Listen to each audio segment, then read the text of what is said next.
All right, cool. It says we are live. So what is going on, everybody? Welcome back to another episode today.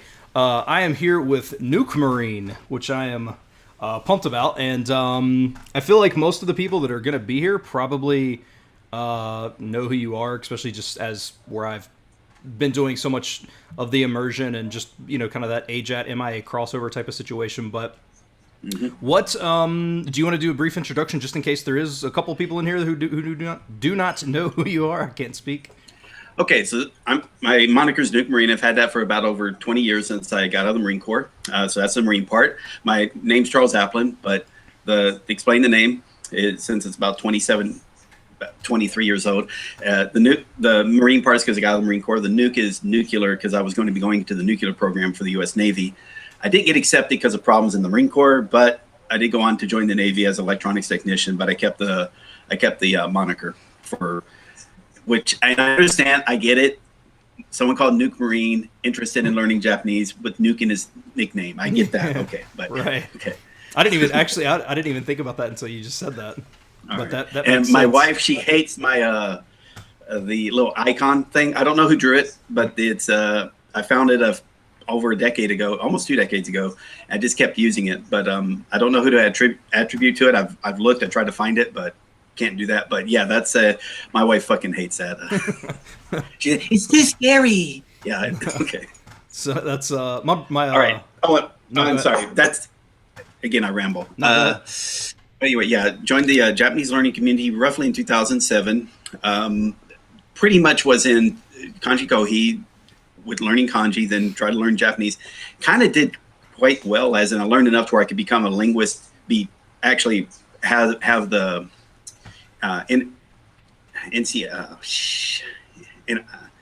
great. Now I'm forgetting the Navy classification code. But anyway, I had the. It's not a job as linguist, but I was able to get classified as a linguist for Japanese language in the U.S. Navy. So it wasn't great, but it was enough to get that classification. But then, of course, did that for about 3 years, and I kind of basically quit. And then roughly about 3-4 years ago, I kind of slowly started getting back more into Japanese, and this is where I'm at now. Okay, gotcha. And and it's mainly about helping people learn Japanese while I'm trying to learn Japanese myself. Right. What would you consider your Japanese level right now? Like, I know that's kind of hard, like Like, a very general question, but So here's beginner, and I'm at fucking sucks. Okay, there you go. Yes. gotcha. Okay. Have you done like the JLPT tests or anything? I don't remember. No, I've taken defense language proficiency test. So I scored a 2.0, 2.5. A 2.5, that was last year. So that's a little bit above N3, below N2. It's not enough. It's not enough for me to apply. I need to get like a 3.3 to apply for like embassy work, for example. So that would be like, I think, equivalent of JLP N2. I did take the great. I'm forgetting all the names now, but it was a free evaluation test online. Why am I forgetting the name? Like JCAT Anyway. or something? Yeah, JCAT or something. Yeah, there you go. Computerized adaptive test. There you go. The I did take that about a year and a half ago. It was a little over 200, so that's like high N3, low N2. I mean, that's where I would put it, right? I think that's how I usually say it: high N3, low N2. Probably more in the N2 category now. Right. If people do morph man, my morphs are around about 9,000, approaching 9,000. But yeah, it's like 8,700 now. But I'll explain that later about how that's actually probably on the low end. Okay. What So, but I guess ultimately though, are you pretty happy and stuff with your level in Japanese? Like, Oh fuck no! Otherwise, I wouldn't be studying. right. But I mean, like, just in general, like conversational, like going to the store or something like that. Are you okay with? No, because I'm like you in that you like to express yourself in a very complicated, nuanced manner, and I don't have the Japanese ability to do that Gotcha. in Japanese. So that's why I'm not happy with trying to talk in Japanese. Now, put a few drinks in me, get me into a bar. All right, I'll start chatting up. I mean, I've done that before, yes. Right. In fact, a couple nights ago, yeah.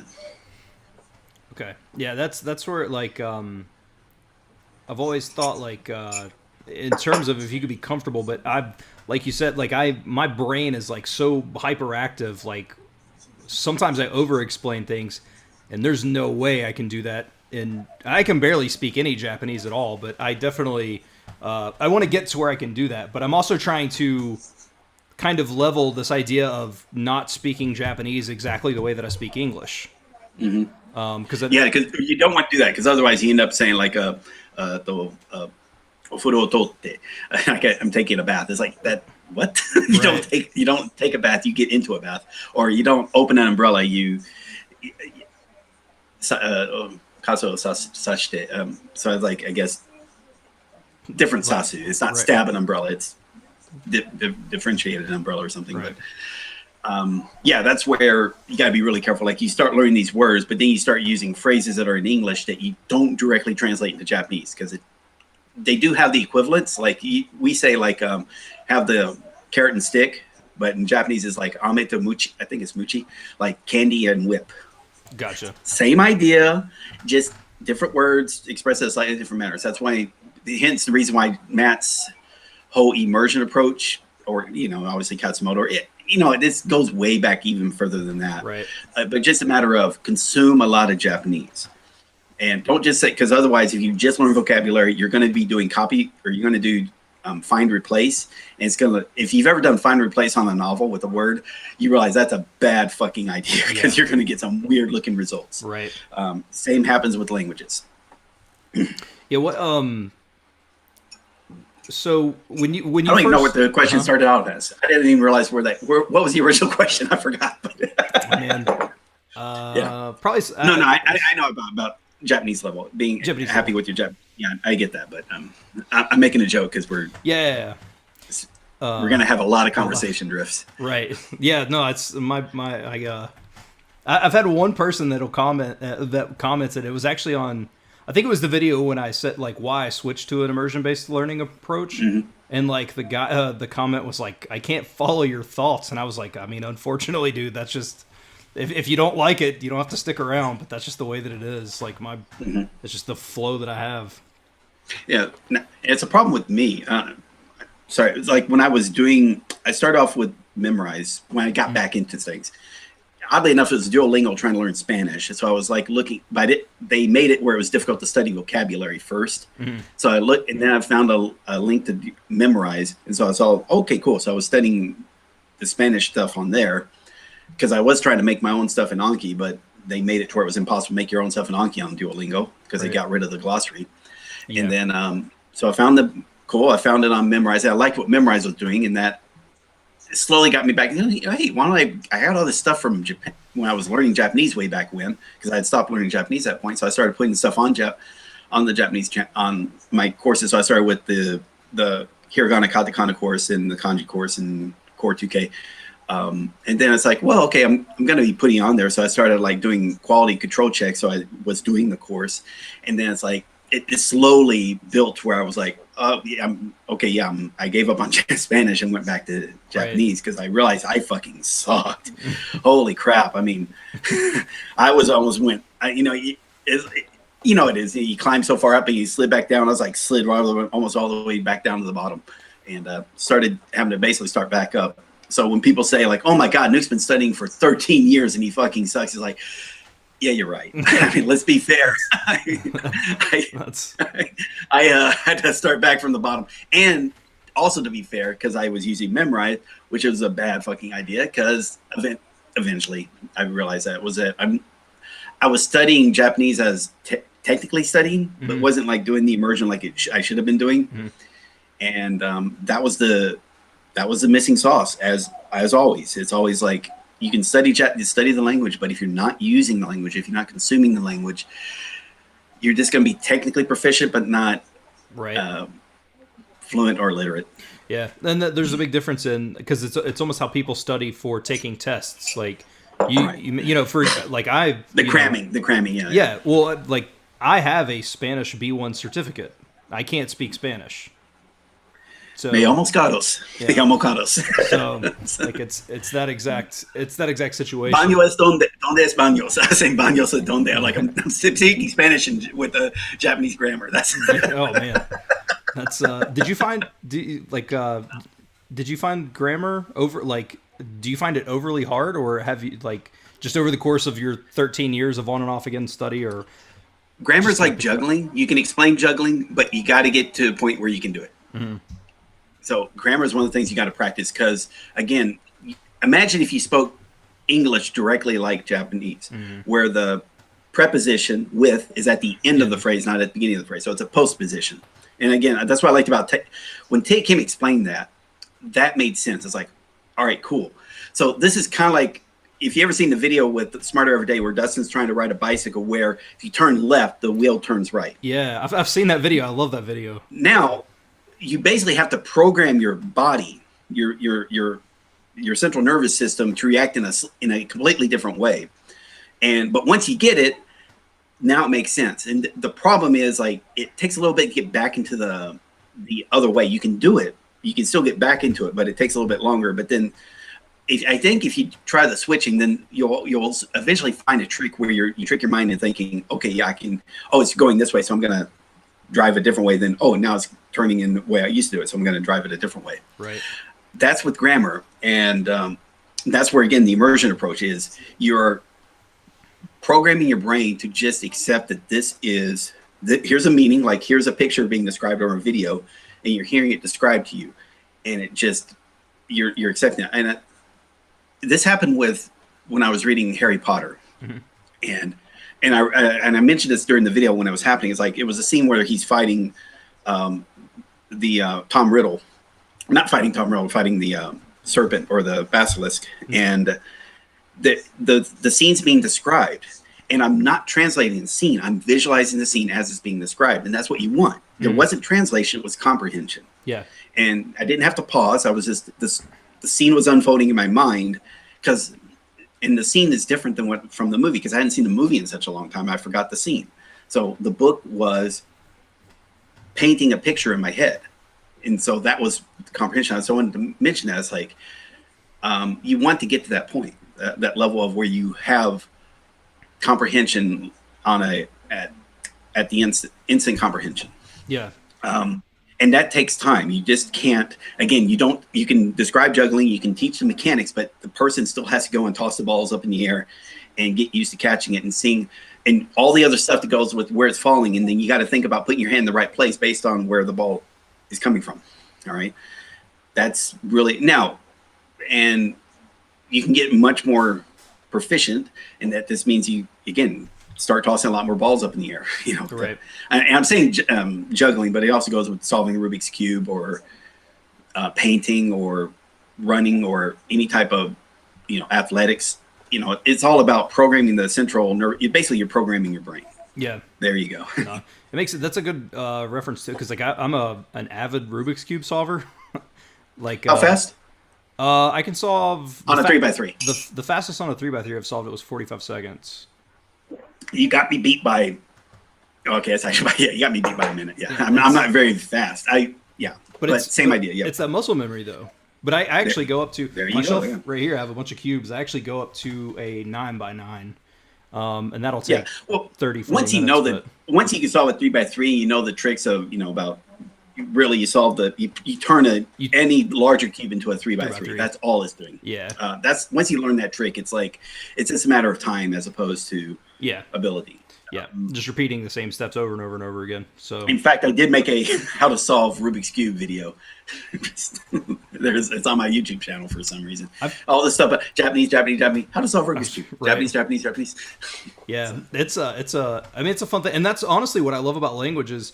Reminds me of Rubik's Cubes, because a language to me is a puzzle. It's putting the pieces in the right spot. Like I look at language very much like a puzzle. And that's.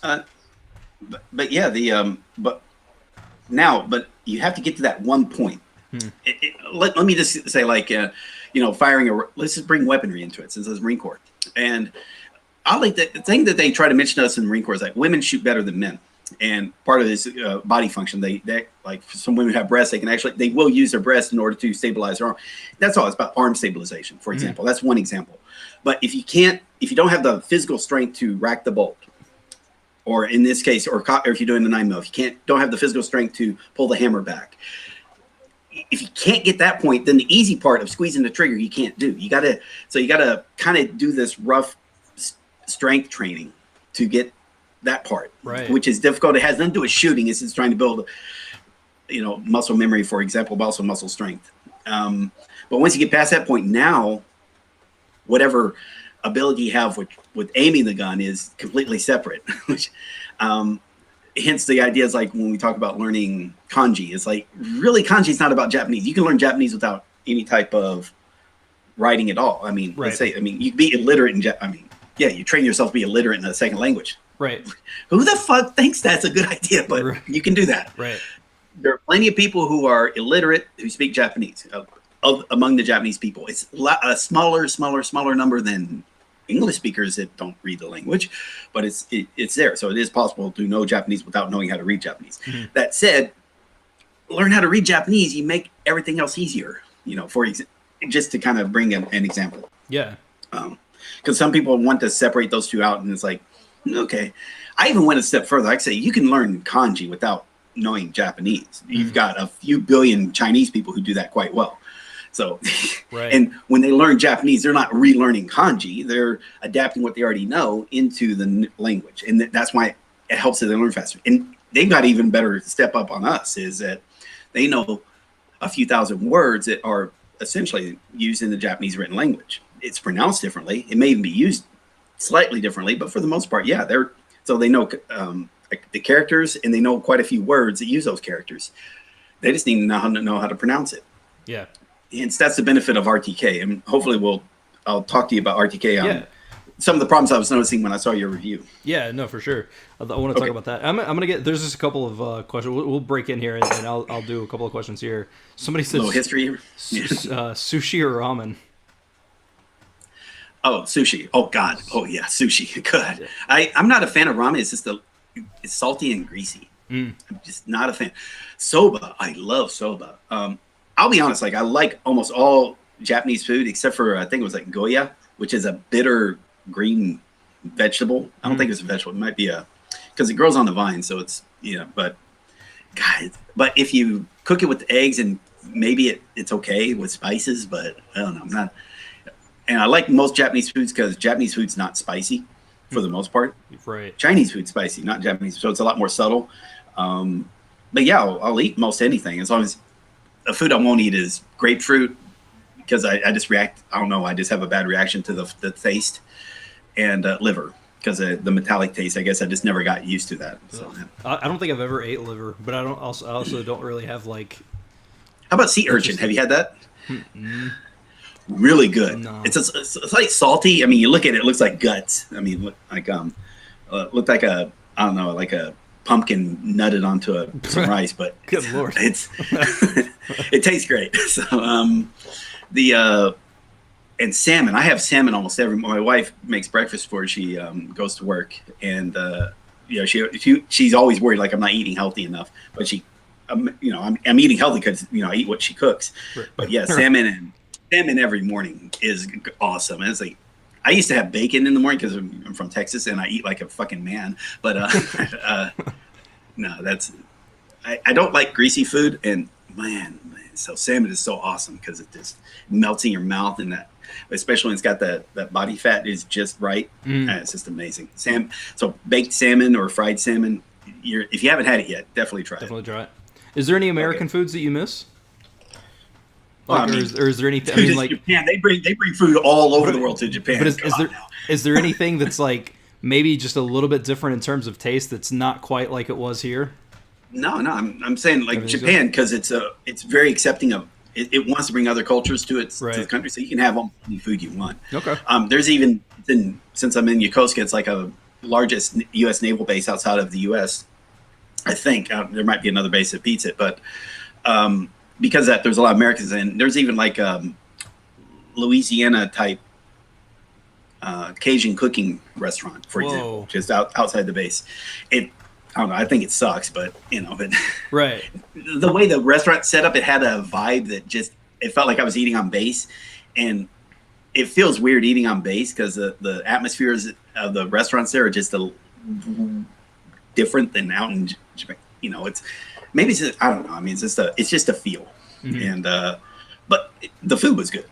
The food was good. It was just the restaurant felt weird. That's the other interesting thing about living in Yokosuka is that it's like a bubble of the U.S. is there, which it is. I mean, there's basically a bubble of the U.S. right there. You can like live. People have like lived on that base, never left the base, so they never experienced Japan. Right. You know, it's almost like living in. That's like living in the airport. I get that. Some people are that way. I'm not gonna judge. Sure. Just there's that. But if I wanted to experience that, I can always go to the base. And yeah, there's a shitty pizzeria place, Anthony's Pizza. God, that is horrible pizza. Oh God, that was so greasy. You know, and there was like really good pizzerias around Japan in Yokosuka. I mean, awesome pizza. And then you go there, it's like, oh God. But they have open base. You got like tens of thousands of Japanese come to base, and they line up behind Anthony's Pizza, and they're like carrying like 10 boxes of pizza. It's like, oh, you poor souls. Oh God, I feel so sorry for you. But yeah, it's if you ever come to Yokosuka during the open basement, that's kind of fun because again, it's just crowded, and you know, especially in the time of Corona, that's just a great way of just spreading the love of that is the pandemic. Right. But before then, it was kind of interesting that the interest of how people react to something that is a daily thing to you, and you kind of appreciate it when you realize like something's you just kind of didn't think about, but you realize, hey, people, this is kind of interesting stuff. And again, we're not talking about Japanese. I'm just talking about living in Japan, but and not specifically Japan, living in a city that happens to have a military base, U.S. military base, and in fact, there's also a Japanese naval base. So, technically, it's not a naval base. Per the Japanese Constitution, they don't have a military. It's kind of like a police force. It just would, if they change the Constitution, it becomes like one of the largest militaries in the world. But it's just there to defend against Godzilla. Okay. Gotcha. Right. Just in case. Yeah. Just in case. That was a 6.2 earthquake. No, Gojira. Yeah. Oh man, I noticed when I was doing some of my tango deck the other day that there's a different word for policeman and policewoman. It's tango. Don't say it right. Tango. That's the way I was saying it. And somebody, I'm fucking with you. Okay. Well, I mean, I was saying tango because like I have. Well, Matt's very good. Matt's very good about saying it in a Japanese way, but again, we don't have tango as a word in U.S. We have tango because that's how it's spelled, Tango. But obviously, tango is a dance. Tango is Japanese pronunciation for a word. Yeah. Yeah, I have a bad habit of if I'm speaking in English, I mean I put that English connotation on everything. So it's tango. Yeah, and that's going to now, and you know what? I have no problem with that because again, it's karaoke. It's not karaoke. Right. If you're talking about something, you all of a sudden you just say karaoke or you sound like a pretentious dick. Right. If you're doing it on purpose, like trying to show off that you're saying it the right way, you're respecting the culture. No, you're not. Look. That word exists in English. Say it as it should be said in English. Otherwise, you're not communicating. If you're trying to speak Japanese and you're saying, let's say bucket in Japanese, you don't say bucket. You say baketsu. You don't say McDonald's. You say blah, blah, blah, blah, blah. Right. I can't say it. Yeah. Have you learned how to say McDonald's in Japanese? It's like I know it's like I don't even know if I could butcher it to go for it. Come on. It's like McDonald's or something, isn't it? Oh, no, Maruku Donaru. Okay, yeah. So something like that is like, yeah. And that's why, because there were some on the Discord, the Let's Learn Japanese Discord. Sorry, maybe I should mention that. Yeah, the program which I use for teaching Japanese, I've kind of labeled Let's Learn Japanese, which someone was kindly reminding me was the name of a video series of teaching Japanese from the 80s. So I'm probably ripping off somebody's trademark, but. But yeah, on there you had some people that thinking, oh, loan words are easy. They want to like get rid of in their Anki decks, like get rid of all the katakana words because I can learn that in context. It's like, don't do that because one, they're probably going to pronounce it differently than you're expecting. So you want that training. There's two, they're probably going to use it differently. So like pantsu, you think, oh, pants. No, don't. Careful, it's panties. Right. Three, they borrow words from more than just English. So zubon is from Portuguese. What's another word? What's another word they learned? They borrowed from.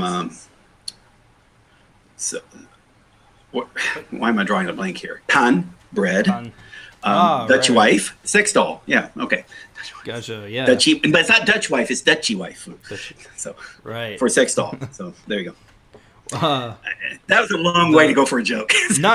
It's like I said, just as someone whose mind continues to just go and go, like I'm appreciative of it. But you think you have the other way, like people, like when Japanese try to say something, like they're talking English and they're saying something from Japanese. So there's kuki yomenai. So that means can't read the atmosphere. Like you're so they since it's in katakana or in romaji, this is in okay. About 10 years ago, they had this little phase in the language where they would take a Japanese word, have it written in romaji, and then use the first letters of the romaji and then abbreviate it. So kuki yomi yanai, so it starts with a K and a Y. So they started saying KY. Now, if you're American, or speak English, sorry, if you speak English and you hear KY, you're not thinking Kentucky. Right. You're thinking KY jelly. There you go. Yeah. My favorite stuff to put on bread.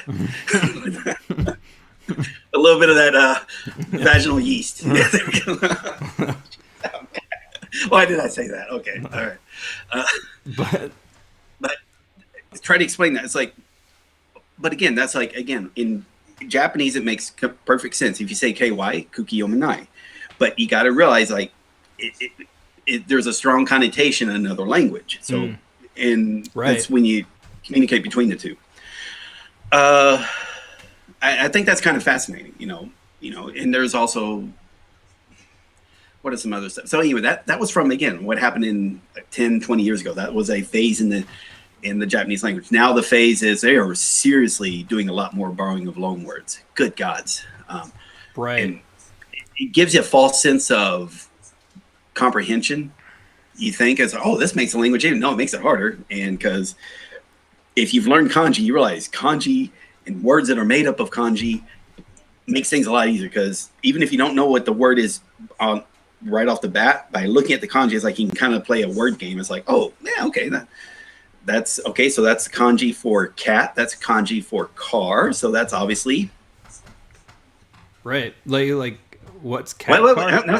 What's cat? Yeah, what's the Yeah. Wheelbarrow. There you go. Yeah. Oh, okay. Nekoguruma. Okay. So, but you hear nekoguruma. Okay.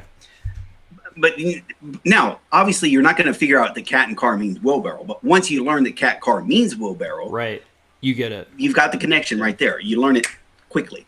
So that's why you still need to study and look up words, look up meaning of words. Don't be afraid of that. Don't say, "Oh, I'm just going to figure it out through the context." Yeah, you could, but why don't just do something in 5 seconds instead of over 2 minutes, or even get it wrong? That even worse. You get something wrong. Yeah, because I know that you like if kanji for hand and kanji for bag. Now you're immediately thinking purse, right? Like but what is tebukuro? But what is tebukuro? Tebukuro. I don't know if I've heard that yet. Glove. Okay. Now it completely makes sense. Oh yeah. Okay. Now you're not going to forget it. Like, because what are the kanjis for wheelbarrow? Cat and car. What is the kanji for glove? Hand. What was it? Hand and think purse. So hand and bag. Right. There you go. Right. So you got your ready-made mnemonics right there. Right. That's the benefit of. So you use the mnemonics to learn kanji. Then you learn the mnemonics. Then you use kanji as mnemonics for learning words, and that makes things a lot easier. Mm-hmm. Soon you learn some tricks with kanji also, because I think Matt's made some amazing videos, and he said, all right, hey, on the right side of kanji are pronunciation primitives. On the left side are thematic primitives. Mm-hmm. So if you see you'll see either do or ji or keen. That'll be on the. So that's just a pronunciation, and then on the others, that's related to metals or people or trees or flowers, and it's like, okay. You kind of wish that Hazig kind of did that. He could have solved a lot of heartache if he kind of like pointed that out in the first book, because his second book fucking sucks. I've heard several people. I've never looked at it, but I've heard several people say that. No, there is one part, and I might show it to you. There is one part in his second book that deals with using, because kunyomi is basically the Japanese language before kanji got involved. So it's, but what they did is they took a bunch of kanji and slammed it right down on top of it. And so, sometimes the kanji is related to the meaning of the word, but not so the pronunciation is different. Sometimes the kanji is related to pronunciation, has zero meaning. Hence the reason why omoshiroi. Okay, there's mask, there's white. Okay, what does that got to do with the musing, right? It's not. It says that was just a pronunciation. Right. Pronunciation. Omote, front of something, and then shiroi, white. So there you go. Ni and so like, and sometimes there's other meanings. Like you see the kanji for book, so it's tree with the extra line, home. But that's also for origins. So you hear moto, it means the origins of something. So emoto is like the source of the river, but it's also a very common name. So by learning kanji, you do make Japanese easier, but you got to be aware of some of the weird nuances and some of the changes. So it's not a cure-all. Yeah. And again, I'll show you to you is when I bring up Anki, I'll show you some of the benefits of the particular Anki deck I put together for people who follow Let's Learn Japanese, which is kind of going back to, here's something funny. I tell you what, I'll expand on that when we are discussing the Anki decks. Okay. When we get into discussing about your study habits. Yeah, no, for sure. Let me see. Okay. I was gonna ask. Tokyo the Mad AJATT said, "What's Nuke's opinion on Morph Man?" Morph Man. Oh yeah, it's a really good idea. Now, in fact, let's see. Bring up the little. All right, so I'm gonna share something real quick.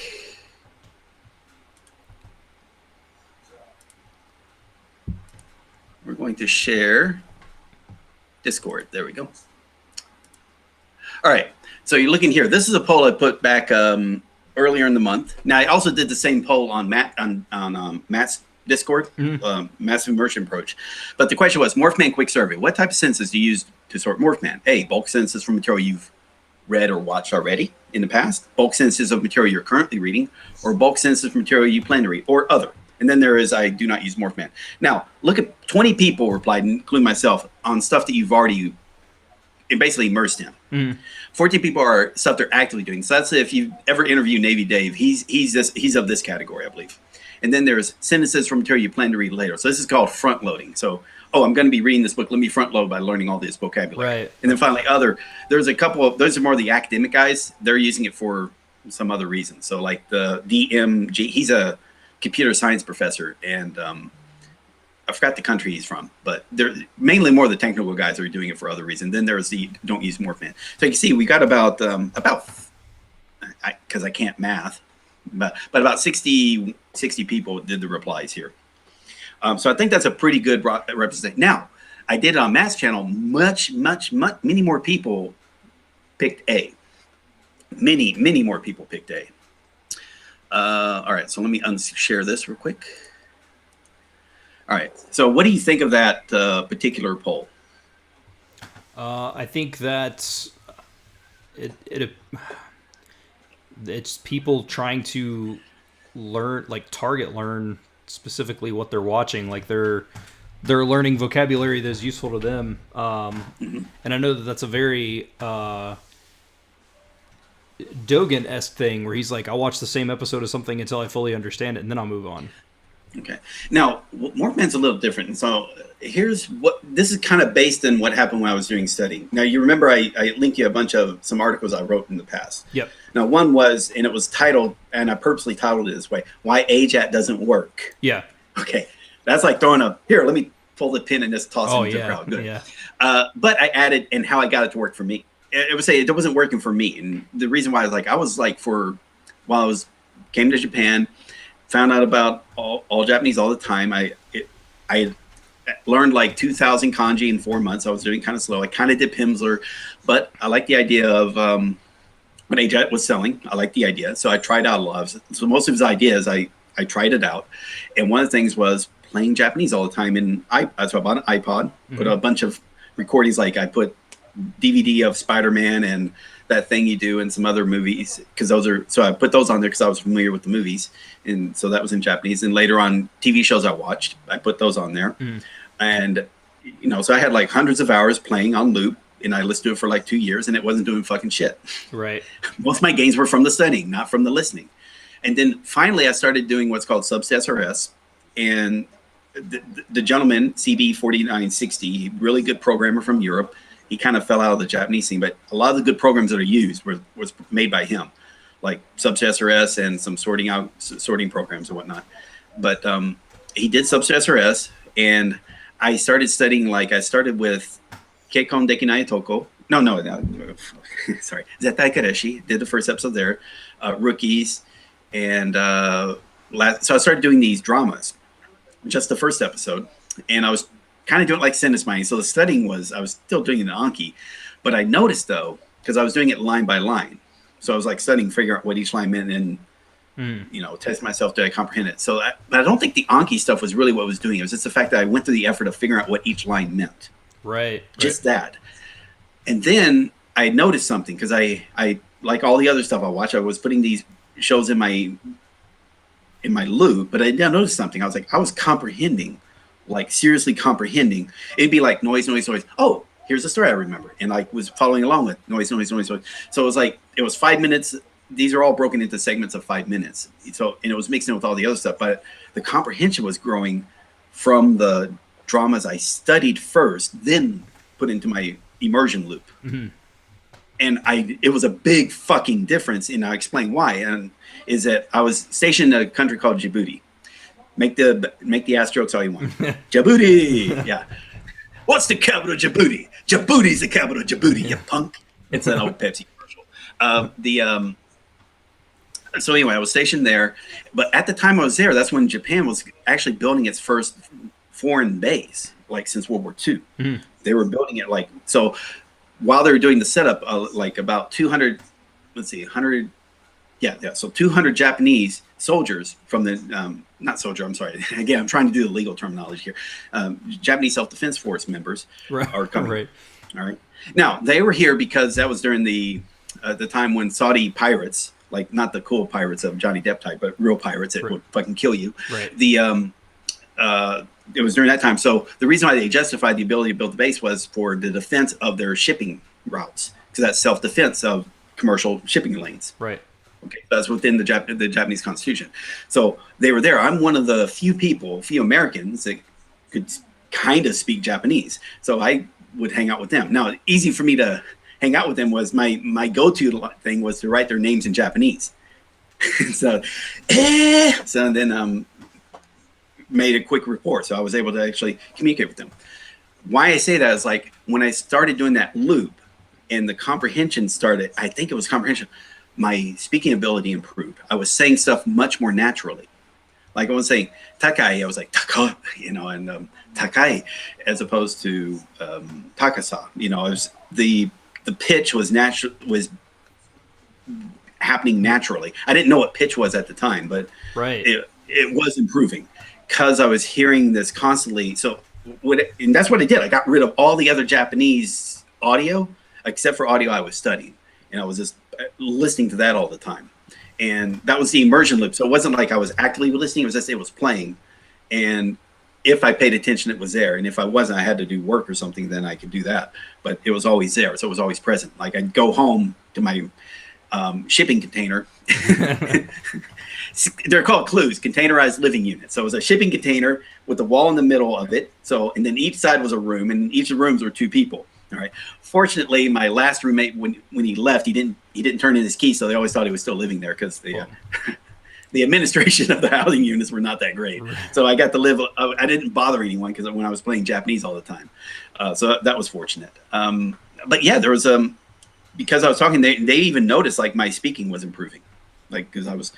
And I knew my comprehension was improving. So that's why I wrote that whole spiel. Was like, look, that was the missing sauce. Look, it's not just about playing Japanese. Playing Japanese is comprehensible. Mm-hmm. Now, so I thought, okay, look, that's made me thinking like, okay, how do I get a beginner up to that point where they can do that? Like start listening to comprehensible native Japanese. Hence the reason why I started the whole suggested guide for Japanese learning. Like, okay, what's the minimum amount of material you need to get you to that point you can start doing it on your own? Like get the sentence mining and start listening to dramas or anime or whatever you want to do. So that's why that all started. And I wanted to make sure it's like, okay, I knew share Anki was a kind of a hot mess because anybody could submit a deck. So you had like hundreds of decks to sort through. Hence I started, okay, here's the deck I made, put up on there. Here's a link to the decks. And then here's the spreadsheet because Google's spreadsheet started becoming came out. So I was able to share the spreadsheet so people could make their own decks if they need to. Like I wasn't saying you had to do it this way. Here's a suggestion, and if you don't like it, here's the material you can make your own. Yeah. That's why this all came about. And again, it was just through a weird thing that's like, and it sounds obvious in hindsight, but it's like, oh wow, you know, listen to stuff you studied. So what I would tell the beginners now, okay, is let's say you were doing Pimsleur. Mm-hmm. All right, so Matt, during the time when he was suggesting people learn all 3,000 kanji up front from RTK 1 and 3, I disagreed with him, but you know, that was his thing. But he thought of like, well, that's a long time you're investing in. You don't comprehend Japanese if you're trying to get people to. So he thought, okay, let's bring Pimsleur into the equation. You know, so he was recommending Pimsleur, and then I thought, well, thinking back, well, what if you take that Pimsleur and you get rid of all the English? So learn the language, learn the Pimsleur lesson, right, which is about 30 minutes long, and then after that, take the what I call Trimsleur. So I trimmed out all the English and the long pauses, and then. Whoa. I started so I put like all 30 lessons of Trimsleur onto Matt's Discord. Yeah, and I don't know if people used it. I think some people said it was. I don't know if it worked or not, but it was the suggestion was like, hey, look, if you're studying Japanese, so Tango, Genki, whatever, get that audio that comes with it and loop that into your immersion loop at the start, because that's the only thing you have that's comprehensible.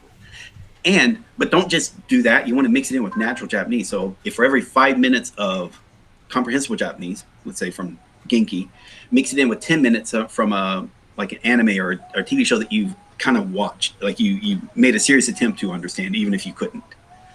You know, so that, and then you can do that for like the few months it takes you to get up to that N4 level. Like you get a couple thousand words under your belt in basic grammar.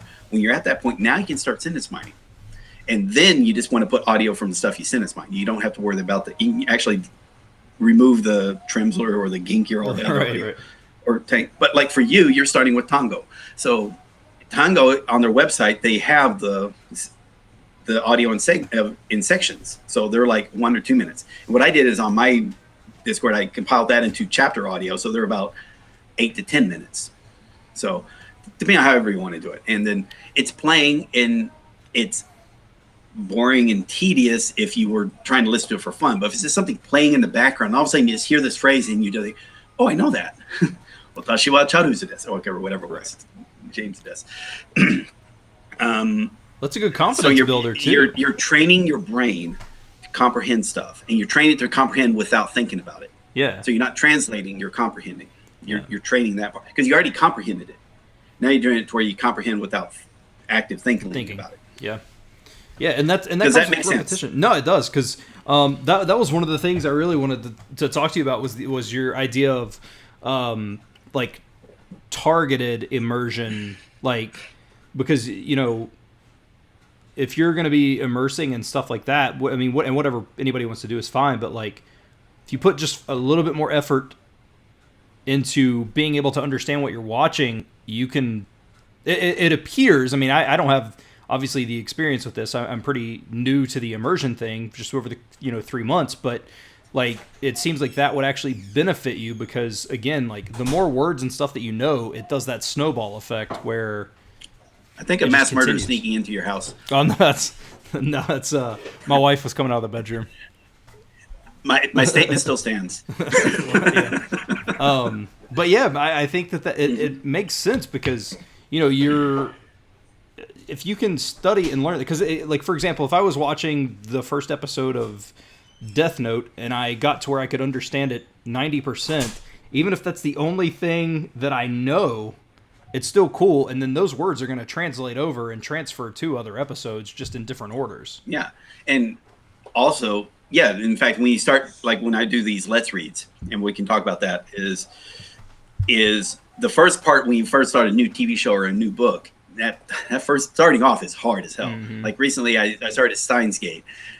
All the names were like, oh, Ho-Ho-Een. The fuck? It's kind of funny because now I can write his name because it's not a very difficult, his name's not actually that complicated. If you ask a Japanese person to write it, they're probably going to fail. But it's not too. Once you learn, it's wind. Okay, for Phoenix, right? So that wind. So the wind thing, and then it's like one bird. So Ichi and then Tori, and then Emperor. So if you know how to do Emperor, which is white and king, so you can write his name from memory. It's completely useless skill, but there you go. You can do it. And then In is just when you said like Daigaku In, which what were you thinking Daigaku In meant? Daigaku In is college student. Daigaku No, In. that's Daigaku Sei. Daigaku In is like, think about like graduate school. Daigaku After In. college. Like, or there's like regular graduate college school, and there's, right? Yeah. For some reason, I got confused. I was remember thinking, that during your review. That was all. Yeah, That's well, why I brought that up. Yeah. Ian is different than for some reason, I was thinking of like shine, like employee, Shine. like Mhm. like, No, and that's where I was confused. Like, Hence where kanji really fucking helps. Yeah. It's like, oh, this is a completely. Oh, yeah, now it makes sense. It'll do that, and it's not going to help you with your pitch, but really kanji just makes Japanese so much easier. And but anyway, we were talking about dramas, and you start off, you figure out the names like Steins Gate.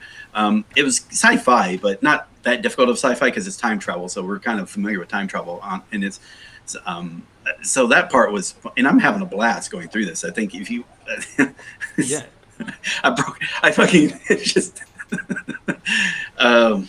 where I guess the Duca or whatever, he thought it would, was a lady who's happens to be male, but he thought male as you would, because his entire life Duca's been male, and all of a sudden he grabs Duca's crotch and it's not a guy anymore. Time chain. I just fucking right on stream just cracked up. Just because it looked like a start of a porno. He's groping at the guy. One, it's weird, but yeah, groping at a guy's crotch in Japan is not. I know it probably sounds bad, but it's more common in Japan than probably would be in the U.S. Somebody grabbing your crotch, and guys grabbing your crotch might happen in Japan, so don't be surprised. Now, you don't have to accept it. You don't if they're comfortable with you. I would hope. Otherwise, it's rape. Okay,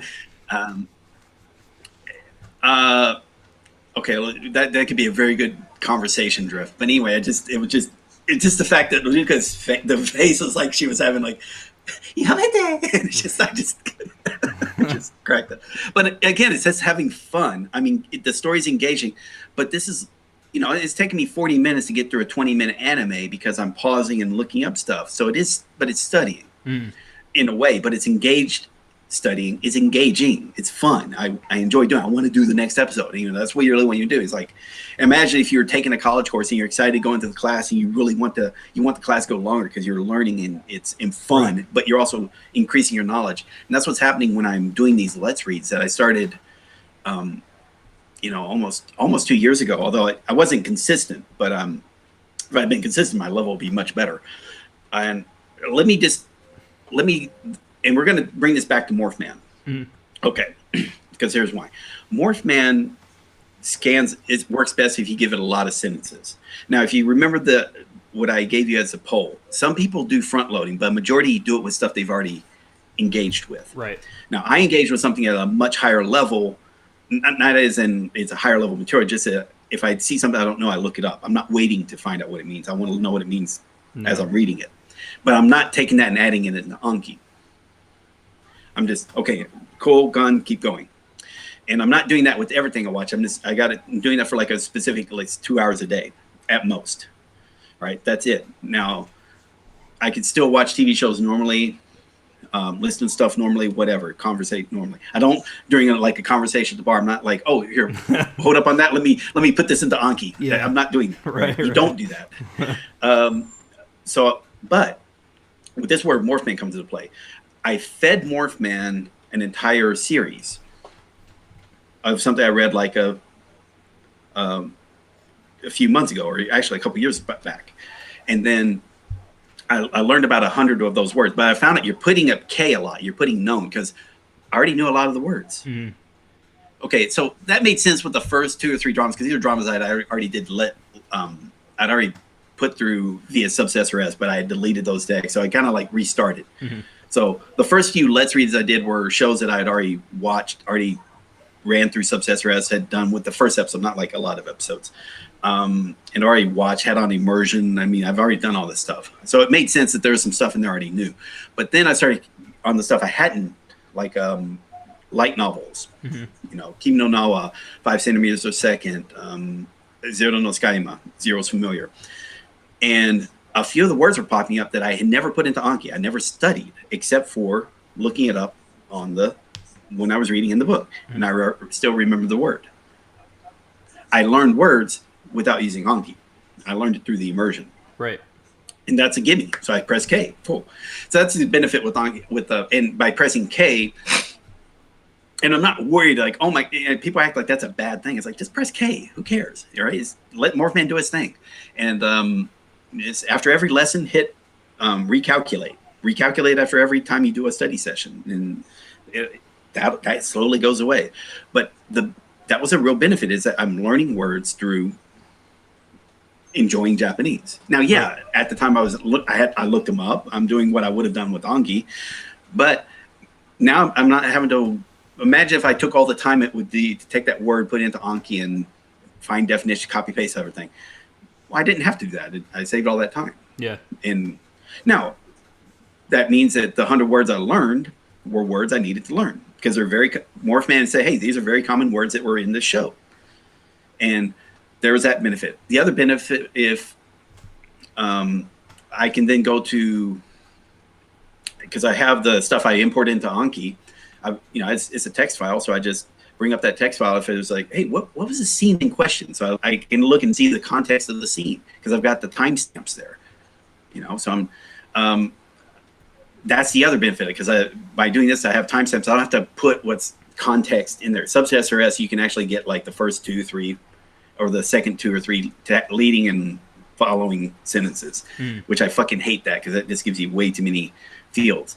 This way I don't even have to worry about that. It's like, hey, if I need the context, like the sentence, I don't remember the context, I can go and find the context. And I've done that a few times, but usually just the sentence itself, I'm remembering the scene. So there's that. And when you start doing sentence mining, context is very important, because you understand why this sentence was being said and why these particular words were being used. So there's that. Plus also the benefit with Morphman, because you give it a big sentence bank, you get the choice of sentences. So you don't have to pick the first sentence it throws at you. It's saying, it's using an algorithm to say, this is maybe the easiest for you to comprehend. That's all based on just, how many words are in it. Just look through it and say, oh, actually, yeah, this is an I+1 or T1. And, I remember this scene. Yeah. All right. So I bring up that, and then I do the, use the MIA. And again, MIA yoga. Awesome job with the MIA stuff. The MIA add-on, the dictionary add-on, that very good. Anyway, so I get the sentence and I add all the other information. Now, what I also do with Morphman, because again, the way I've got mine set up for a new word, if it's new, it shows the word, the target morph up at the top, and then the example sentence, the sentence that the morph came from. Cool. So I don't know what that word is. So first thing I do is I highlight it, Control S to search, and it pops up the dictionary. Now, what I did is I put the first 6 I put the pictures from Google. I put that at the top. So the first thing I'm going to see are images that pop up from searching of that word. And if I can figure out what the word means from looking at pictures, that's a fucking win. Right. Good God. I mean, imagine if you looked up what is Neko Gunuma and you see wheelbarrow. You don't need to look at you don't need to look at a Japanese definition or English translation. You don't need to do any of that shit. There's a picture. That's your definition. That's all you need. Boom, boom. Now, I still put the Japanese definition in there because now I know what it needs. Now let me see how the Japanese describe it. Cool. And I'll put the examples. Then there's another field for the English definition if I need it. And if I don't need it, I'll also put, because it's a Kinkyusha dictionary, they have the example sentences. So I'll copy the example sentences over. So it'll be the Japanese sentence with the English translation. So that's how I set up my particular Morphman deck.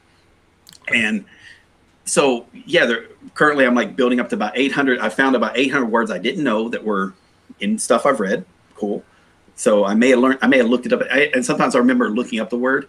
I just forgot what the word is. So cool. Let's add it to Anki. No problem there. And then about 800 to 1,000 words that I press K. In other words, they're known. So I don't have to I didn't have to learn those because I already knew them. Knew him. And also benefit of Morphman is you can do what's called external database. So what that is, let's say you've done Tango and you actually did take him, like you studied the sentences, and maybe some other material like Core 2K in my case. Mm-hmm. So what I did is I took all those as all the sentences and also the words themselves, put that into a text file, and then scanned it with Morphman, saved it as an external.db. And then Morphman says, oh, those are known sentences. Or those are known vocabulary. And that's cool. So and now it's just worried about, now it's just going to find some stuff from the stuff you give it. Now, when I do Morphman also, I break it down into, I'll do find replace to go, I'm breaking the paragraphs into sentences. And if there's a comma, I'll also do that as a break. So trying to keep the sentences kind of as short as possible. You're right. You know, it's not going to be perfect, but who cares? I mean, I've pumped into Morphman, which sounds kind of sexual. Sorry, but I put into Morphman again. Still sounds sexual. Man, that Morphman is sexy. Yeah. Okay, so yeah, I put into Morphman about 85,000 sentences from the 8 or so novels that I put. Now I'm read up to 23 novels, and when I say novels, I mean. The way I did is I set up so it's either a series, a one season of a series, so 10 to 13 episodes, which is the transcripts comes to about 200 to 300 pages of a book, the equivalent, and which is like a light novel. So all the stuff I put into terms of light novels. So like Harry Potter, I'll count that as 2 light novels. So Harry Potter book 1, for example. Gotcha. So I'll count that as 2 books. That way, so I know the count. So if I say 23, you know, okay, that's 23 about times 250 pages. That gives you a good idea. It's like how much I've read so far. So anyway, of these 8 books, about 85,000 sentences, of which 20,000 are left over.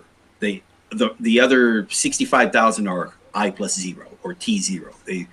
All the sentences don't contain words which I don't already know. There's that. Now, there's a downside. There is a slight downside, is that if Morphman thinks you know every word in a sentence, it's going to get rid of the sentence. But what if that's a phrase? Right. And you don't know what the phrase is.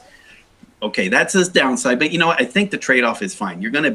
That's where I'm already learning stuff through the immersion, and I'm still learning stuff with Morphman. Now, maybe when I get up to about 12,000 words, that might be an issue where I can't use Morphman efficiently anymore because it's give me just a bunch of rare words that aren't useful as opposed to phrases.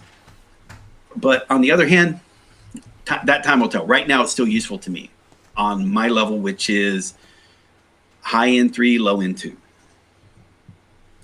If you're at Matt's level, I can understand. This is a problem with Matt because his level is so high, is that he might evaluate something but he's evaluated based on his current level. Okay, I gotcha. Now he could be you know, again, introspection is like I said that wrong. Self-reflection. He can put himself in the mindset of someone starting off because he can do that with Chinese, and that may by him studying Chinese, he realizing like, well, yeah, if this working with Chinese, let me reapply what I was suggesting for people learning Japanese. Yeah. So, for example, for me it was different. Like, same as you, is like because I restarted Japanese. Mm-hmm. I remember the growing pains I had the first time, so I tried to fix what I considered was a problem the first time. There was that. And even then, by going through this, and because the material that's been available has grown, then I've also made that changes that I know, like if I start off, I wanted to do it this way again. If I started from the beginning again, which I'm not, but if I did, here you go. Hence the reason, again, when I go and show you the Anki decks, because I'm not a pro of getting to sentence mine as possible, nor am I pro like you need to sentence mine. If all you did was read with lookups, you can become pretty damn good in Japanese. And the only reason I say it because the gentleman that Matt interviewed named Chris, he got really good, and all he did was reading visual novels. And visual novels, I know it's like Choose Your Own Adventures, more fancy version of Choose Your Own Adventures, but Choose Your Own Adventures are awesome books. I read those as a kid. So it becomes more engaging and whatnot, but there's audio, So again, when I do read, I read the audio. So that's my other recommendations. Read the audio. Good God. And in fact, let me go a little bit further than that. Reading the audio, the benefit. There was a gentleman called the Odd Ones Out. So James from the Odd Ones Out, and he said when as a child he's dyslexic. He probably still is dyslexic, and he eventually got to the point where he could read, like he can comprehend what he was reading. And again, remember, you and I, when we're doing Japanese, we were kind of in the same situation where we might know individual words, but when you put it together in a sentence, we're getting everything's a jumbled mess because we're thinking in English, and Japanese put stuff differently. But soon you get to the point where you comprehend. It's like, oh my God, I can understand Japanese. My God. Okay. You got to build up on that. So, but he realized, like, when he went to a reading competition, which is reading a bunch of books over a number of weeks, he realized his secret weapon was not the Cliff Notes, which is what I remember as a teenager. Cliff Notes he read the audio, and I remembered I did do that as a teen. There were sometimes at the library, they did have books on cassettes. And I would read some books to audio because I would listen to it, but I just kind of drown it out. But if I listened and read it, it was actually kind of fun.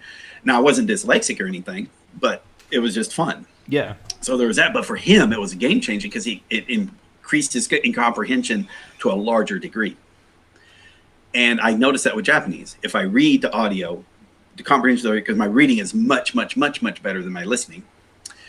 So there's that. So comprehension is better. But I hear how a word is pronounced, so I'm not mispronouncing stuff. So that's good. And it's not my brain pronouncing words. I'm hearing the pronunciation. So that it suppresses that subvocalization that'll happen. And the other thing is that I can pause the audio. I mean, pausing reading is, no one's going to go on 4chan. They're like, since December, they make fun of me. They call, all pausers must die or something. But because they're overly dramatic. But anyway, because they only came because I'm doing these as videos. Like, hey, you're seeing me, I'm on screen. Okay. But God damn it works. So fuck you. Yeah. Not you personally. No, I know.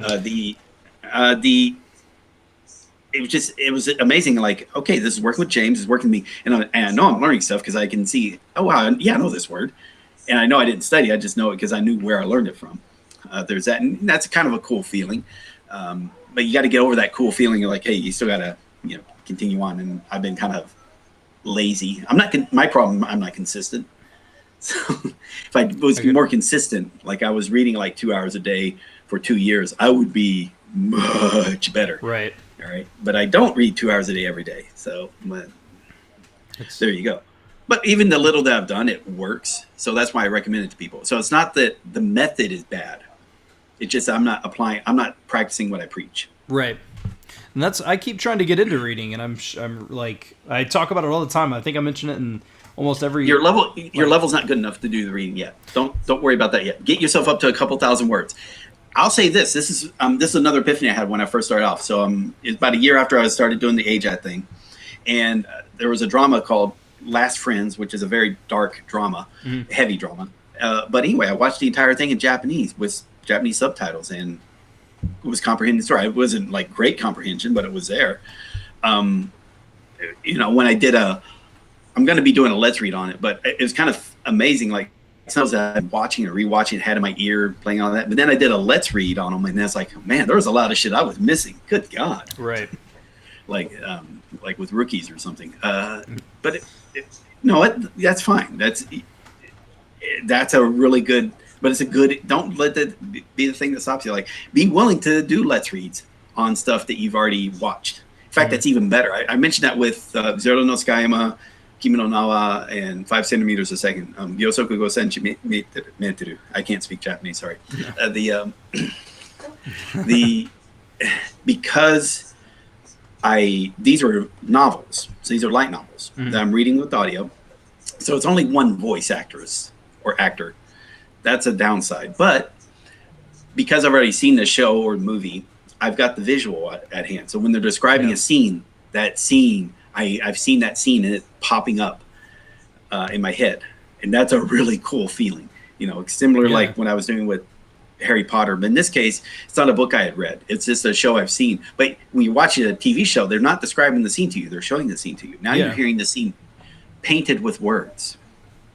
And your mind's eye is lit up. And that's a really cool film. Like you're seeing these actions, like, Teo told me, like the hand was being stopped, or they punch into the gut and she collapsed to the ground. These are words and phrases that are very common in the written language of Japanese that are just isn't spoken unless someone is trying to describe something they'd seen, which isn't very common, because in dramas they'll tell normally. Unless you're Avatar: The Last Airbender movie, then they're just going to tell you in narration and completely fuck up the whole movie, right? Okay. I've thought about doing kind of like a sentence mining on. I really like that Kantaro, the Sweet Tooth Salaryman show. Mm-hmm. And so I've thought about, like, I've already watched it. I can't stand that show. Dude, I couldn't get into it, but yeah, it's popular for a lot of people. Yeah. I've fully, like, watching that show. I've had people ask me, what is it that I like about it? I don't have an answer. I can watch that show and understand why everybody would hate it, but there's something about it that just, like, intrigues me. But I've thought about, like, downloading, like, to do, like, a Subst SRS deck with that or something, just because, I mean, hey, you know what? I don't have an explanation as to why I like it, but I do, and if it's something I enjoy, why not study it? All right, so let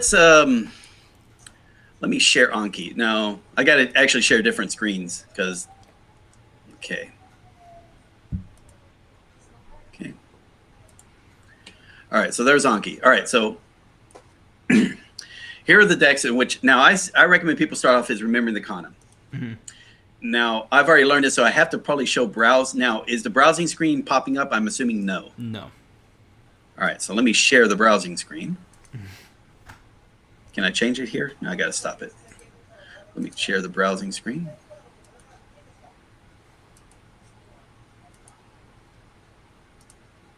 Okay, cool. Oh, yeah. All right, and we'll figure that out. All right, so the way I recommend is when people say, let's learn Japanese, I try to break it down to parts and give people links to those parts. Mm-hmm. And you kind of have to you have to handhold beginners. I don't think that's a problem. Like, because now it doesn't mean you got to teach everything. You get them to where you teach them to teach themselves. That's what this main idea is. And so they're not having to kind of get paralyzed by all the choices, because there's like a shitload of choices when it comes to learning Japanese. Yeah. So the first thing I did is I took, when I came back from Djibouti and I was stationed in Japan again, and I volunteered, I created a volunteer class to teach hiragana and katakana to people who are coming to Japan, and also kanji too. So, and I used Hazig's book, Remembering the Kana. So that's where this came from. Now, what I did is, with this particular deck, if you remember Hazig's book, he'll teach a kanji, and then he'll give you two or three example words using that. I'm sorry, he'll teach you a kana, then he'll give you 2 or 3 example words using that kana in all previous kanas you learned. Okay. But it was but he wasn't teaching what the words meant. He's just using that as, hey, get you practice of using the characters. Mm-hmm. So I made the decks like it. So this kana deck for hiragana is 250 cards. It's not teaching 250 characters. It's usually around 50 characters with a couple hundred words. Make sense? Yeah. And it's, I made the videos on YouTube so let me just show, let's just start here. And fuck, you probably can't even see the preview. No. I'm tempted to just share the whole fucking screen. God damn it. But anyway, so it's just going to show it's going to put up RI, and you're going to hear and so you're going to hear the audio. You're going to hear the audio, and you're going to see the text, the Romaji text. And then your job is just to write it out in hiragana. Okay. And it'll be the same way here. It's like ringo. So you don't need to know what this means, although it tells you it means apple. But it's just like, hey, can you write this in katakana or hiragana? In this case, it's Romaji to hiragana. Make sense? Yeah. Okay, so that's how I broke it down there. And then I used the audio from Core 2K, like the Core 2K 60. So you hear a native saying these words for the most part. A couple times I had to cheat and use text to speech, but usually this is native person saying the words. So you're not pronouncing it in the butchered way Americans or non-natives are going to say the words. Right. So there's that. Now, so what I recommend is do hiragana, katakana. So that makes sense. You're already a master of hiragana, katakana. Yeah. Cool. Well, definitely hiragana. I struggle with a little bit with katakana, but it's just lack of exposure. For fun, I would even recommend, hey, do Hazig's Remember the Kana, or just watch my videos or whatnot. But yeah, and it'll make it click because it'll make your writing a bit more consistent. Because you're just like, okay, these have the same strokes and the same appearance and shape, so that just makes things feel more uniform. If you want, yeah. So what I recommend is, now here's where, remember when Matt first started, he said, hey, let's learn 3,000 kanji and then start sentence mining. And he changed because now it's RRTK, and before it was see the word and write it out in kanji. Now it's see. I don't know what in the world the deal is. All right, OBS is reconnected. All right, hold on. I think, is it coming through now? Okay, I think I fixed it. Maybe. Cool. Let me see. Okay, it's back. All right, cool. We're back. That was weird. Awesome. I'm not sure what, when it died for you guys. We're just going to keep on, we'll continue on, but sorry about that. Not sure what exactly the issue was, so. It happens. Yeah, I've spoken to it, I've spoken, the whole 5 minutes into a muted mic. Yeah, done that as well. Yeah. Or done it, had a stream drop out, and it's like, well, okay, I'm not going to go over that again, so yeah. It was amazing. You missed the best part. You missed the part that explained the actual secret to learning. Yeah, shame. All right, so now let's just say you're up. Let's go to 300 for whatever reason. So word number 300. So the way it starts off, I do 2 cards. So there's reading cards and listening cards. So the first thing is a listening card. So you hear the audio, and it's the full sentence. So you hear the word and the sentence using it. Do you hear the audio or no? Of the Anki deck? I don't hear it. Okay, good. So right now, so this is all you see. This is the question, and it's playing the audio. And it's like, Rara-chan wa me ga oki desu. Wait, something like that. Are you sharing your screen? I thought it was. Oh, no, I don't see that either. Oh, no! God damn it. There it is. Oh. All right. Okay. I feel so silly. Okay. No, you're good. Okay. All right. So here's the word, me. And wow. So I was showing the hiragana katakana, and you weren't seeing any of that, were you? No. All right. Let me just show you the hiragana katakana real quick. Okay. All right. Let's say here's 70. Yeah, sure. All right. So that's the first thing you see. You hear da, and you write this out. Now you notice this is a voiced variant of ta. Right. So this is also a character. This doesn't assume you know it. You need to write da, so that this means so you know, hey, write this out in hiragana, and you can do that, right? No problem. Yeah. Okay, cool. And then here's the answer. Make sense? Yeah. And it tells you there's no English word for this because it's just da. But here's the origin of just for fun. There's the origin where the character came from. Okay. Yeah. And so now, kudari. So you already knew di, you already knew ku, and now you learn da. So right, kudari in hiragana. Make sense? Kudari, yeah. Now, here's the English. You're not worrying about what it means in English. The whole purpose of this deck is keep it in hiragana katakana. That's the bad part. This is where, if I just give decks to people, and it's got this extra information, it's like, oh, I got to learn it. No, don't learn it. It's there for later. When you oh yeah, hey, I remember that now. That's it's for later, or just for fun. Don't memorize it. And you notice, and you've already got that. You've already got the 4 different fonts. Yeah. So that's good too. All right. So anyway, this is hiragana, and then now you notice it's romaji to hiragana. Then when I get to let's say Kiki. Okay, now it's hiragana to katakana. You don't need romaji. This is from after you're done with the hiragana deck, you're done with romaji because you don't need it anymore. You just use teaches hiragana. Make sense? Yeah, that's actually a good idea. Teaching katakana through hiragana. And Hazek, he teaches it based on the similarities between the characters. So if you learn ke, then you learn ha, then you learn ho. Make sense? Yeah. And then actually E is also very similar because the strokes are very similar to each other. So now you're remembering to differentiate them. Same thing like wa, ne, and re look very similar to each other. So, and you learn it's like there's the flagpole with the 7 dwarves around it. So there, you draw 7, then you do the loop, or the loop with the yo-yo, or the trailing, like for the days.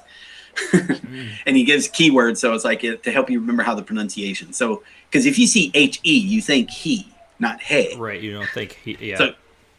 So he tells you hey as in haystack, or day as in dace. Although you got to the trill of the tongue, you got to get right. But anyway, so here's key.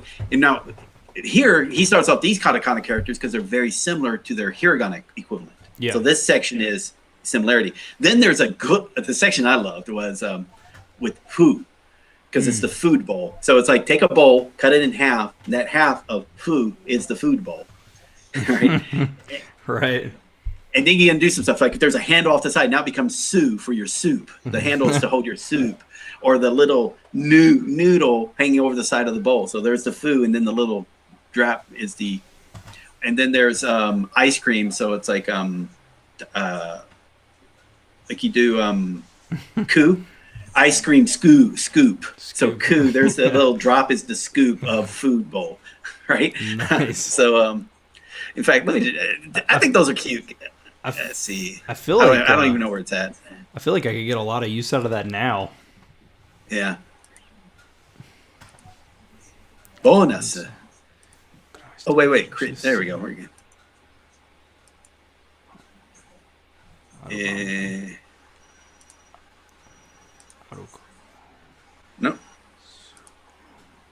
No. I can't find it. Oh, here we go. Good. All right, cool. Ooh. Okay, there we go. All right, so we're in the fu. Cool. So this was the so half of a bowl, right? Makes sense? Yeah. There's some voice using it, right? Man. Now the voiced mark, right? And and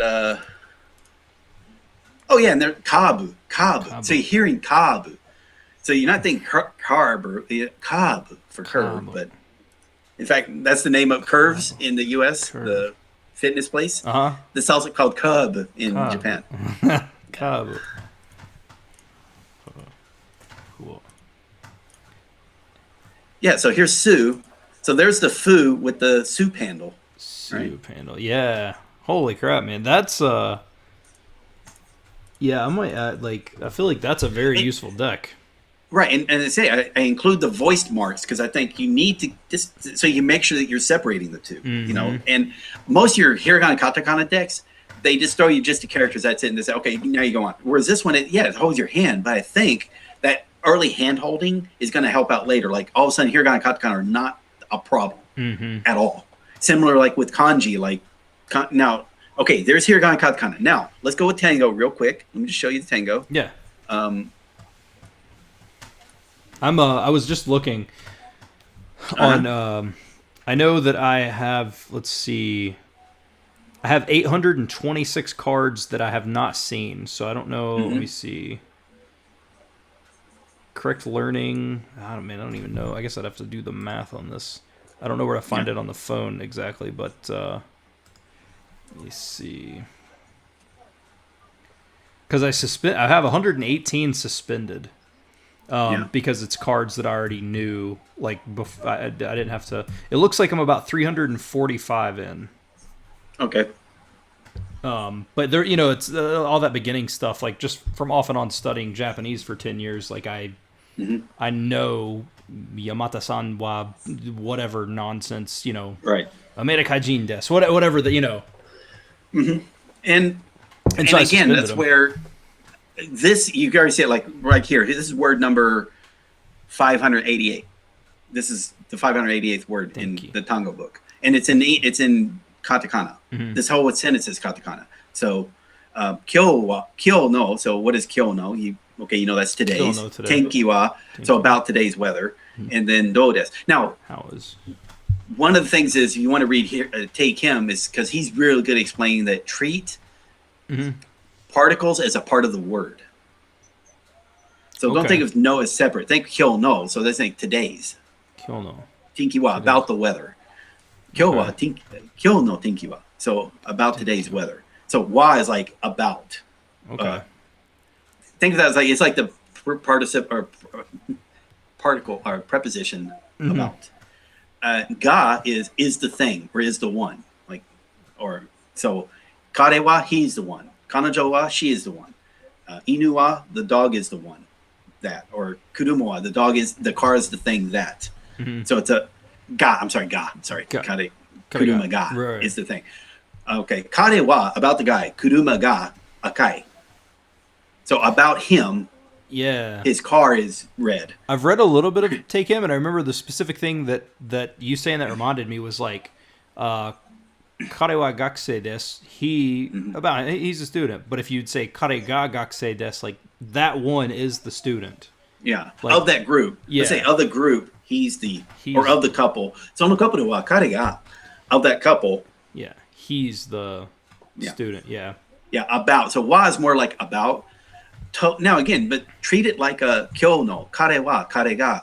And also when you do it with the pronouns equivalent, like jibun de, jibun ni, jibun o, jibun to. That's really kare wa, kare ni. Like when you do it with prepositions, it's almost like it's a different word. And if you treat it like that, and instead don't just assume like you know what this particle is, so now you know it all. No, you don't. You get it through immersion, but if you can kind of shortcut it by just treating it like a word in and of itself. In fact, that does happen. Like when you get to counters, like nani, non-demo is treat that as a word, even if you know what demo is. But non-demo is a little different. Non-demo nai, it's nothing. Non-demo aru, it may be everything, or that's probably not a real phrase. It's just a shortcut. Be aware, and it just makes things a little easier. Treat particles as part of the word, not as a separate thing. Make sense? Makes sense, yeah. And it may even help you with the speaking, because you'll notice with pitch. In fact, Matt kind of mentioned that with Dogen, like by thinking the particle as part of the word, that makes the pitch of these, what is it, the K-type words. Anyway, it helps put into perspective as to what the pitch should be. Anyway, so back to the card decks. So what I share is it should be as close to the book as possible. So in fact, I'll put it this way: anyone listening, I like Matt, I share these decks with anyone who owns the books. I don't sell them. They're not. If you're a member of the Patreon, good on you, thank you, but you don't get the decks unless you own the books. Same thing with the hiragana, katakana books. That's if you own remember the kana, here's the decks. If you own Hazig's first book or third book, any of the three books, I'll give you the full kanji deck I made. I don't care if you're a patron or not. I want you to learn Japanese. So yeah. But the problem is, if you just give somebody for free, they may not appreciate it as much. And but I think with that. It's a testament. Like again, the deck number 3 hasn't really leaked. Deck number 1 and the first 2 decks, Tengo's N5 and N4, they are leaked, so you can find them for free. You know, they're out there. And whatnot, but they're not updated. Those were they have some of the faults, yeah, and whatnot. But again, they're available. But the fact is that N3 and N2, I've been sharing those, and I don't think I found them on. I mean, I always keep an eye out, but I don't think people have links to them yet. So people have not been, leaking them on purpose. For example. But anyway, yeah. So if you don't if you buy Tai Kim's book, I'll share you about the Tai Kim deck. Although I don't recommend it anymore. But yeah, here's the Tango book, and the way it is you get 2 cards. Now that sounds like overkill, but there's a reading card and a listening card. And I play the listening first. So the idea is here: if you listen to the word, and you hear the word, and you hear the sentence being spoken, do you know what the word means, and do you know what the sentence means? I'm not saying do you know what every word in the sentence means. Do you know what the sentence means? That's the idea there. Make sense? Yeah. And then the text is: can you read the word? And can you read the sentence and know what the word means? Make sense? Gotcha. Yeah. All right. And what I recommend to people was because the listening card, way I've got it spaced for learning is like if you learn the card first, then you click pass because you've learned it. Mm-hmm. You're going to see it in 10 minutes, then the next day, and then in 3 days, and then after the 3 day mark, the 7 day mark is when it's considered learned. Mm-hmm. So that's, you don't have to. It's just something I do.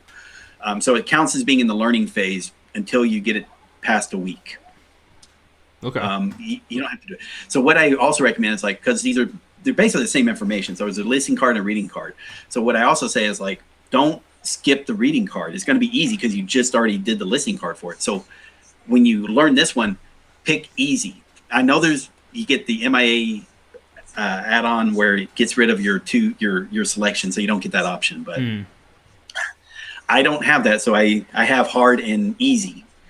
The easy is I use on cards that are related to something I already learned. Like, okay. So in this case, the reading card, I already learned it through the listening, but I still want that reading card, so I press easy. So I'm not going to see that until 7 days. So it's considered already learned. Make sense? Yeah. So it's spaced out. So, but for me, reading's easier. If you were like let's say you already knew Japanese. Let's say you're raised in the U.S., but your parents were Japanese, but you don't know how to read. I would do the opposite. I would say, hey, put the reading cards first and stress the reading. Yeah. The other thing, you notice this is all in hiragana, but then let's go to in 3. Chichioya. Let's go right here. Chitomo. So right there. Now this is... Whoa. Not one bit. Okay, so now this was a listening card. So if you see right here, you've got the font for Japanese stroke order, right?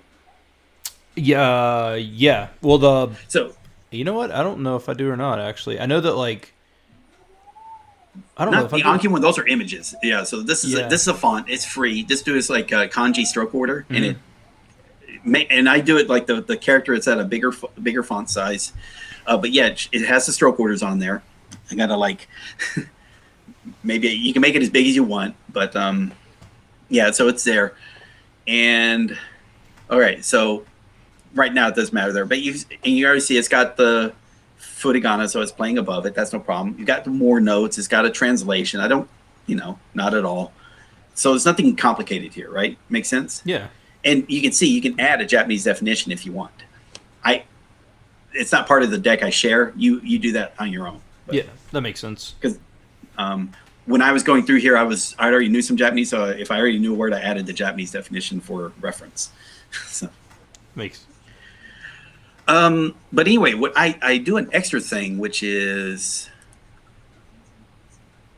like, God damn it. This is embarrassing. No, you're good. There we go. Okay, good. So here it's an audio card. Now it's saying oboe.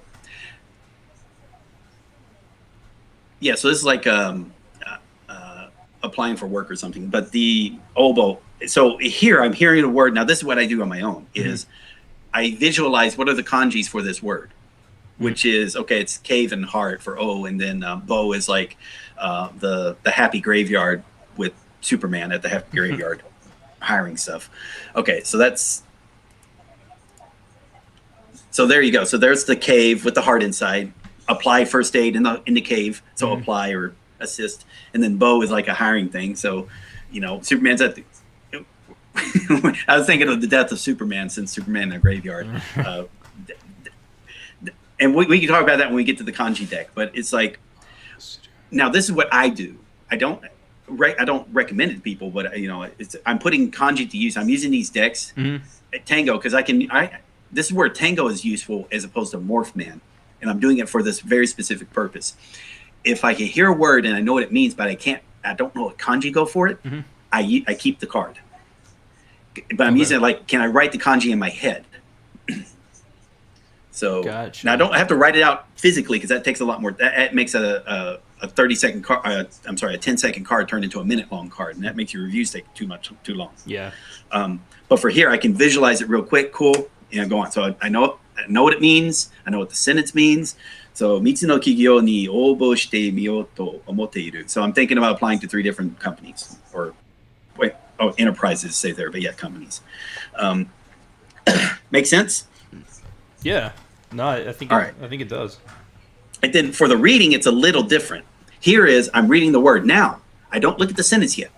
If by looking at the word, I don't know what that word means, but I know it when I read it in the sentence, I don't fail it. I just mark it as hard. Okay.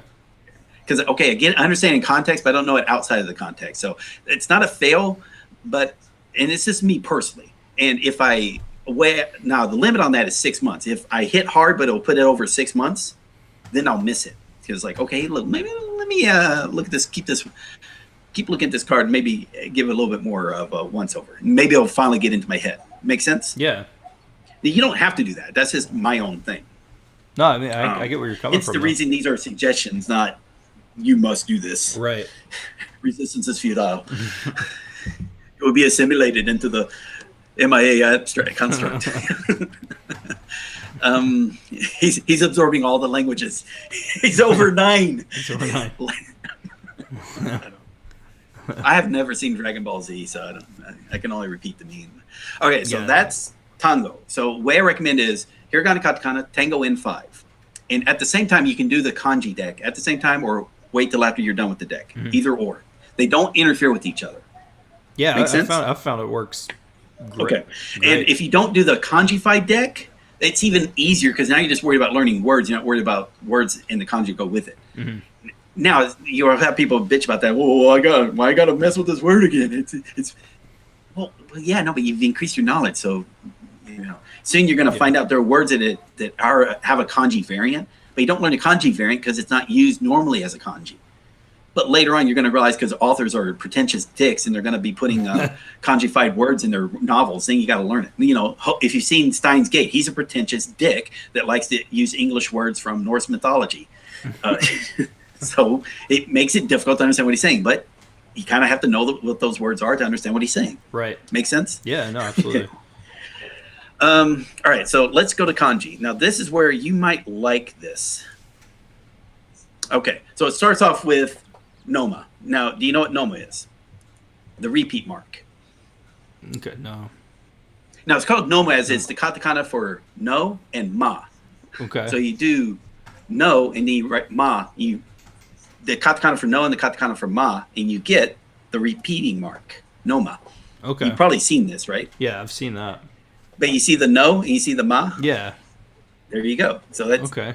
And that's just repeat. It means that the kanji is used twice. That's all. So Okay. hito bito. So you hear kanji for person, and then the noma mark is there. Or nichi nichi. Well, I guess nichi is a bad one. So it's hinichi. So you want to do it with something like hinichi because that's not really repeat. It's the kanji used twice, but it's not using the. It's not maybe the. They're used in two different ways. So it's he and nichi. So that's a good better one. Hito bito. But not bata bata. Who gives a fuck? Anyway, there's a lot of words. Right. And, okay, now here's what I did. The gentleman DMG scanned the 5,000 books again. Those were scanned previously, but 5,000 Japanese novels. And there's about 300,000 words that were in it. Sure. Now, but what he also did is he didn't just do a frequency count. He also did a source count. He also had a category. How many words did this? How many different books did this word appear in? There. So what I did is I asked him to do this, by the way. So, so thanks. He did a lot. He did the hard work. I just added the idea. Then what I did was called tethered ranking. So it's like, here's this very common word. Oh my God, this is like in the top 10,000 words. This is like, oh my God, this should be a JLPT word, right? But it's top 10,000 because it happened to be Harry Potter. Okay, it's not a very good word because it only appeared in like 7 sources. Right. Yeah. Which is a shitload in those 7 sources. So it's called a tethered rank in that, okay, I ranked the sources and I ranked the frequency. And it wasn't like a pure ranking, like if it's in the first 1,000 then that was group 1 first, then the next was 1,500, then the 2,000, and then 2,500, 3,000. And then I kind of spaced out of that. There was a reason for it because of like the first 1,000 words were used 50% of the time. The next set of 1,500 words were used 15% of the time. The next set was like 10% of the time. Then 5%, then 2.5, 2.5, 2.5. Yeah. 1, 1, 1. That's how I set it up. Make sense? Yeah. So those are the groups. So I had the frequency ranking in groups, and then I had source ranking. All right. If the source ranking was like, let's say outside 1,000 ranks in that first group, it got pulled down to the source rank. If it was like in group 10, let's say where it's like there was like 3,000 words. So it's like it's in group 10, but its source rank was outside 3,000 lower. Then it got pulled down to the 3,000 to that source rank. Make sense? Yeah. So it's tethered rank. So you want to use the frequency, but if the frequency was way, way, way above what the source ranking was showing, okay, hey, we're pulling you back down there. You're probably not as useful as you appear to be. Yeah. Because if you take a whole bunch of time to learn, if you take a whole bunch of time to learn Harry Potter because it's in 7 sources, but it's because it's the title of the books and it's the character's name, a little weird. Right. So hence the reason why you're going to learn stuff through reading. But hey, okay, that's happened to be a good word, and I'll explain this when I get to Morphman. But yeah. So anyway, here's the reason why I wanted to do that. I had a rank. I did it with Kanji. So I did source ranking with Kanji. So that when I did the Kanji frequency list, I did it in groups of 500. So it's a common Kanji, but is also in a lot of sources. And yeah, so I think it pulled the character Ricefield. Mm-hmm. Okay. Which famously, there's a clip of me missing the writing of Ricefield, and I'm like, what the fuck? But anyway, based on commonality or frequency, sorry, I'm trying to make sure I'm saying this right. I wanted to create frequency groups. So I wanted the most common 500 that also were within at least 500 of the source ranking as well. So they're tethered frequencies. Mm-hmm. Cool. Just assume from here on out, though, it's frequency ranked. But it's frequency grouped. So these are the top 500. Kanji group, now that's sorted in RTK order. Okay. So that means these 500 kanji are used 75% of the time. So if you throw all the kanji in a book down in a bowl, and started sorting them out, 75% of those kanjis are all going to be within this 500 kanji group. So these are very important kanji to know. Make sense? Yeah. But they're important because they're not used by themselves; they're used in words. So that's where this comes into play. So this is ichi. So that's the pronunciation, right? But this is also what I did is I put the translation above it like it's a furigana. Make sense? Yeah. So you should know this kanji. That's not a problem, right? Yeah. So now, if all you need is this, that's all you use. Cool. But let's go down a little further. What kanji are you at, by the way? What number? I am at. Let me pop that. Let me see. I'm at in the RTK deck. Man, I wish the phone had a better. Hold on. Let me do the math here. The phone doesn't tell you Let me see. I mean, 103. Yeah. You kind of tell let me just show you this random. So I say the learn order. So it's like 215th kanji you learned in this deck. Mm-hmm. This is the frequency. This is like where in the ranking it was, and this is the RTK number.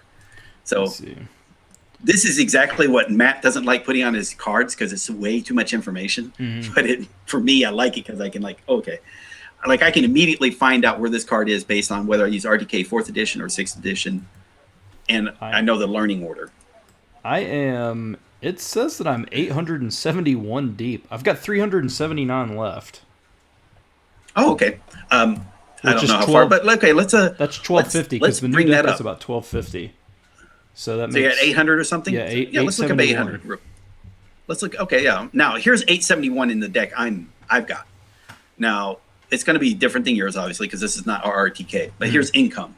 Now this is learn order 871, frequency 727, RTK 4th edition 1500. So you're almost done with the book. You're you are using your 3/4 way of the book, but you only learned half the kanji in the book. Mm-hmm. But I guarantee you, those 1,000 kanji in RTK are used 90% of the time. Yeah. Okay. Those are really important kanji. So whether you do it with the way I've got it, which is broken down into sets of 500, or RTK, which is sets of 1,000, it's all good. But here's where it comes into play. Let's say you hear income. It's but you started learning Japanese, and so you stopped associating kanji with English words. You started associating with Japanese words. All of a sudden, it's oh fuck, what was income? But then you hear shu new. Oh yeah. So that's cornucopia and and crotch, right? So it's like the prostitutes gets an income by a cornucopia for crotch or something. Right? It's a very graphic story and whatnot, but that's Shu New. But you right here, like Shu New is income. So you probably or Yu Shou Shou Yoshu Sha Shou Yoshu Shou. So this is, hey, do you know it based this part here? So we're doing two different. Let's say we're doing two different jobs. The reason why I got the deck set up this way is later on you're going to be learning Japanese and you're going to forget the keywords. But I fucking hated missing a kanji because I forgot the keyword, but I knew the words that were being. If you show me a Japanese word using that kanji, I'd immediately know how to write the kanji. Yeah. So that's why I started making it like this. But I didn't want to just include the core 10K deck, all right? Because they were using some words that were not very common words, right? Or they were conjifying words that shouldn't have been conjified. Yeah. So that's why I used that frequency list that DMG made, and I created. What I did is I took the frequency list, and it was a tethered frequency, and then I got rid of all the katakana words, and so I'm left with words that use hiragana. I'm sorry, use kanji, and then I basically put, okay, I had broken down character by character, and made sure to link it back to the vocabulary word. So then I was able to actually say, here's this kanji, and here's all the top 40,000 in the top 40,000 words. Here are all the words that use that kanji. Make sense? Yeah. So you got something like ichi. It's used in like a couple hundred words. Yeah. But now you don't need to now. But again, you're learning kanji, so you don't need to worry about all 200 words. I just worried about the top 6. Make sense? Okay. So these are the top 6 words that use this kanji of the top 40,000 words. Cool. Okay. So if you now, I tell people you're not using it to learn vocabulary. You're using this vocabulary to help you learn the word, help you learn the kanji. Make sense? Yeah. Because you notice I'm telling you how to pronounce a word. I'm showing you what the word means. So if you don't get income, let's say you don't comprehend what's a different word, record. Now, is it record or record? It's the one word metal, and then maybe I should find record. That's a good example because it's not record. If you read it wrong, you might think it means record something. Well, actually, it is kind of record something. Record. Maybe that's a bad example. It's just if you just use the keyword, you might misunderstand the meaning of the kanji. Okay. So that's why I add here the additional meaning: income, obtain, reap, pay, supply. Make sense? Yeah. And here are the words they're using. So if you didn't even have this, here are some words that are using that kanji. You kind of get a feeling like how that kanji is being used in the Japanese language. Okay. So income, receipt. All right. And that was one example. Here's shade. Well, okay, that's kind of obvious. Kage. Okay, route. Now, it's basically road.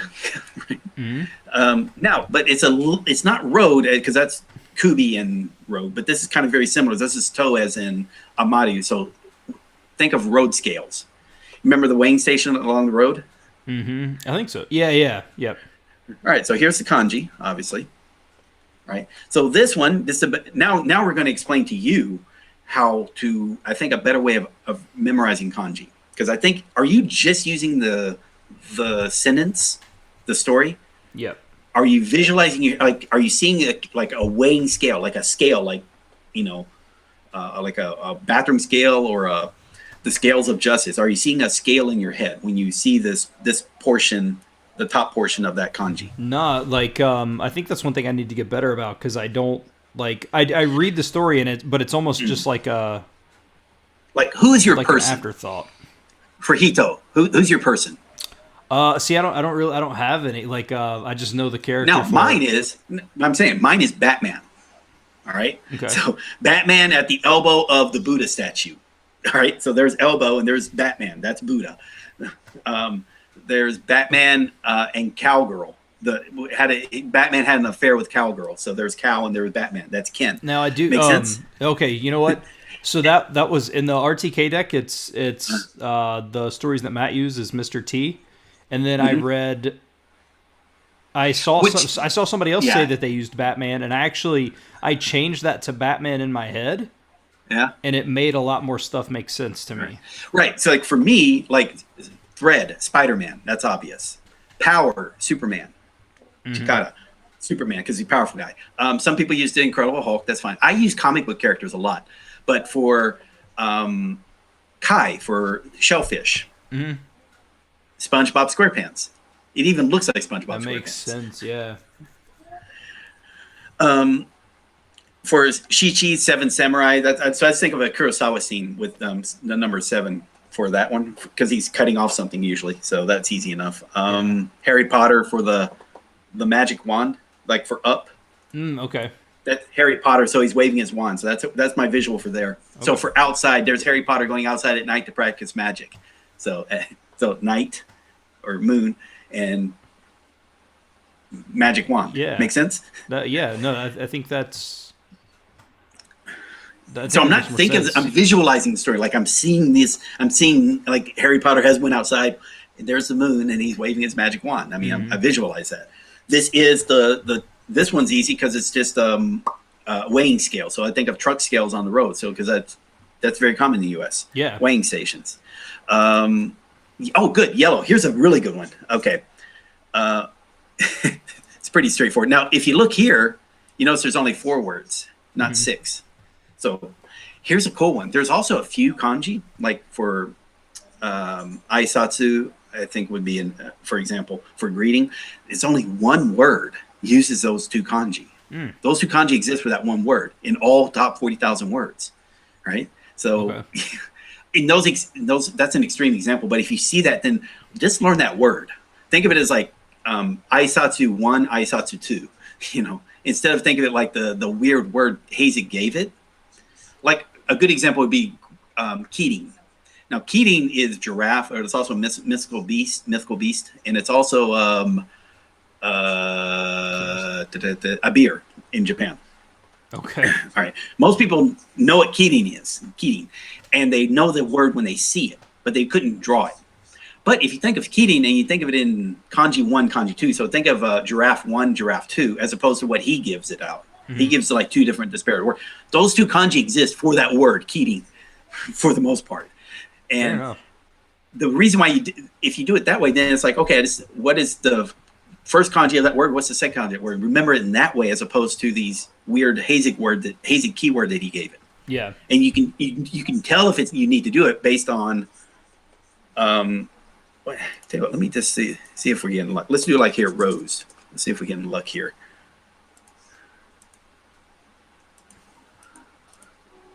There we go. Good. Okay. Bada is now. There's no Hazek keyword. There you go. Okay. Okay. But look, Bada. This kanji exists only for rows. So think of it, Bada 1, Bada 2. So rows 1, rows 2, instead of. Let's see. What's the next one here? You notice there's the same word. So let me just show it to you now. Okay. Hey, look. Memorize this kanji. You don't have to. This is like number 2,488. This is like in the top. Right. So it's like 1 out of every 100 this is in the group of 1 out of every 100 kanji. So don't worry about it. But when you get to that point, or if you see a word because of this deck, if you see it's like it's only used in like 1 or 2 words, okay, kind of change it. Don't worry. Depend less on the key word and maybe more on the Japanese word. Cool. Yeah. I think when you get to that point, like you don't have to worry about it now. And so think of this: rows 1, rows 2. What is the first kanji for rose? What is the second kanji for rose? Or what is the first kanji for grape? What is the second kanji for grape? What is the first kanji for giraffe? What's the second kanji for giraffe? So giraffe, change the keyword to giraffe 1 or giraffe 2. Okay. Or you don't even have to worry about that because I show it to you. The deck kind of makes it kind of apparent, right? Yeah. Okay. Is that? Can you see my highlight? Yeah. Yep. Okay, good. Right. So you know it's Bada, and you hear Bada, you know Bada means rose. Here's also something fun, by the way. If you ever come to Japan, if you get really good at these kanji decks, you can I can take this deck on my phone out to a bar in Japan and actually challenge native Japanese to a kanji writing contest. Now, this means dick all to a Japanese person. But this, they understand. Yeah. Right. Because they know Bada and they know this. So I was like, oh man, what is that other kanji? Holy shit, what is it? And then I tell them, okay, grass, good. Tsuchi, dirt. Hitobito, so person, and then kai. And then, oh, you need to do that, like, oh yeah, and I'm making all these weird faces. I apologize, you don't see me. No, you're fine. So that tells me, because this is the benefit of living in Japan at the time when I was doing this, that being able to write kanji from memory is a parlor trick. It does you no good if you don't know words to use it. Now, you don't use the kanji deck to learn words. You use the kanji deck to learn kanji. The reason, and again, as I mentioned, the reason why I added these words is it has twofold. Let's say if you're learning the word, if you learn the kanji for the first time, let me get rid of this one. Let's go here. Learning kanji for the first time. Okay, so let's say don't worry about trying to answer it because you don't know it. So just skip it to the answer part here. Now you need to learn it. Okay, so you see cliff. So you imagine a cliff. There's sun. So there's a blazing sun over the cliff, and it's shining down on this bay that's been abandoned on the cliff. So it's developing a thick skin. So it's maybe like a Spartan story. Okay. Yeah. Cool. So you can visualize that. So thick, atsui. And if you're making sure it's as thick as in fat or bulky, well, look at the words. Thickness, heavy clothing, public welfare, dense, rich, thick, jungle, okay. Brazen, unabashed. So shameless, not only is it thick, but also means like right here, cordial or brazen or shameless. So, but for the most part, it's going to be thick. So this is now you got a feeling, a sense of what the kanji means, not just the keyword. This will help you kind of separate it out. Yeah. Cool? Yeah. And don't be afraid and don't be afraid on that meaning, like edit the card and say, not this kanji, and and actually put the kanji that it's not. Like if you're doing at like thick, but you're thinking, like plump or thick. Yeah. Fat. So say, hey, it's not this. Boom. Later on, you don't need it because then this will tell you like, oh yeah, it can't be, because otherwise it would have been fatoi, right. Which is fat. And it's obviously not. So it's atsui. Cool. And then atsui could also mean hot. So that's why you just don't want to depend on furigana. So hence the English. Yeah. Make sense? Yeah. All right. That's now again. Some people don't like this. This is like overkill. I get the feeling you're a guy that would appreciate stuff like this because I feel like it would. I feel like it would help. Yeah. All right. So that was hiragana, katakana. I'm sorry, hiragana, katakana, tango vocabulary, and kanji. Cool. Yeah. And what I recommend is as you're going through Tango decks, add that audio from either compile the audio yourself or get the section audio that you can download that from the website, from the publisher's website. But yeah, put that into your learning loop because that's comprehensible audio. Yeah. And just have it playing all the time and mix it in with Japanese of stuff that you're enjoying. And I think you're going to find that's going to help with your comprehension. And don't fall into the trap like, oh my God, I'm gonna undermine my studying. That was a big problem back in the early days of Kohi. People were so afraid of compromising their review schedule because they saw what a kanji meant outside of the review time. Oh my God, I should miss it next time just in case. Look, you're learning kanji to learn Japanese, so don't get stuck on the learning phase. Okay, let me. Yeah, I think. Now, let me just. Okay, now finally we're just going to bring up Morph Man. Okay. Okay. Yeah. Let me make sure. Now. Let's see. So here's I+1. So that's showing as 12,000 cards. So I've added 8 shows and books. So about 12,000 cards are I+1. So I haven't studied them yet. Here's known, and this is a. No, this count as new. I don't know why. I mean, you should. It's just one room. I don't know. And here's my known stuff. So this is like, let's see, make sure it's in sorted. So this is the very first drama I watched. So Tomei. So it's see-through, whatever. So I cut. It's not in my Anki deck, obviously, because it came up as unknown.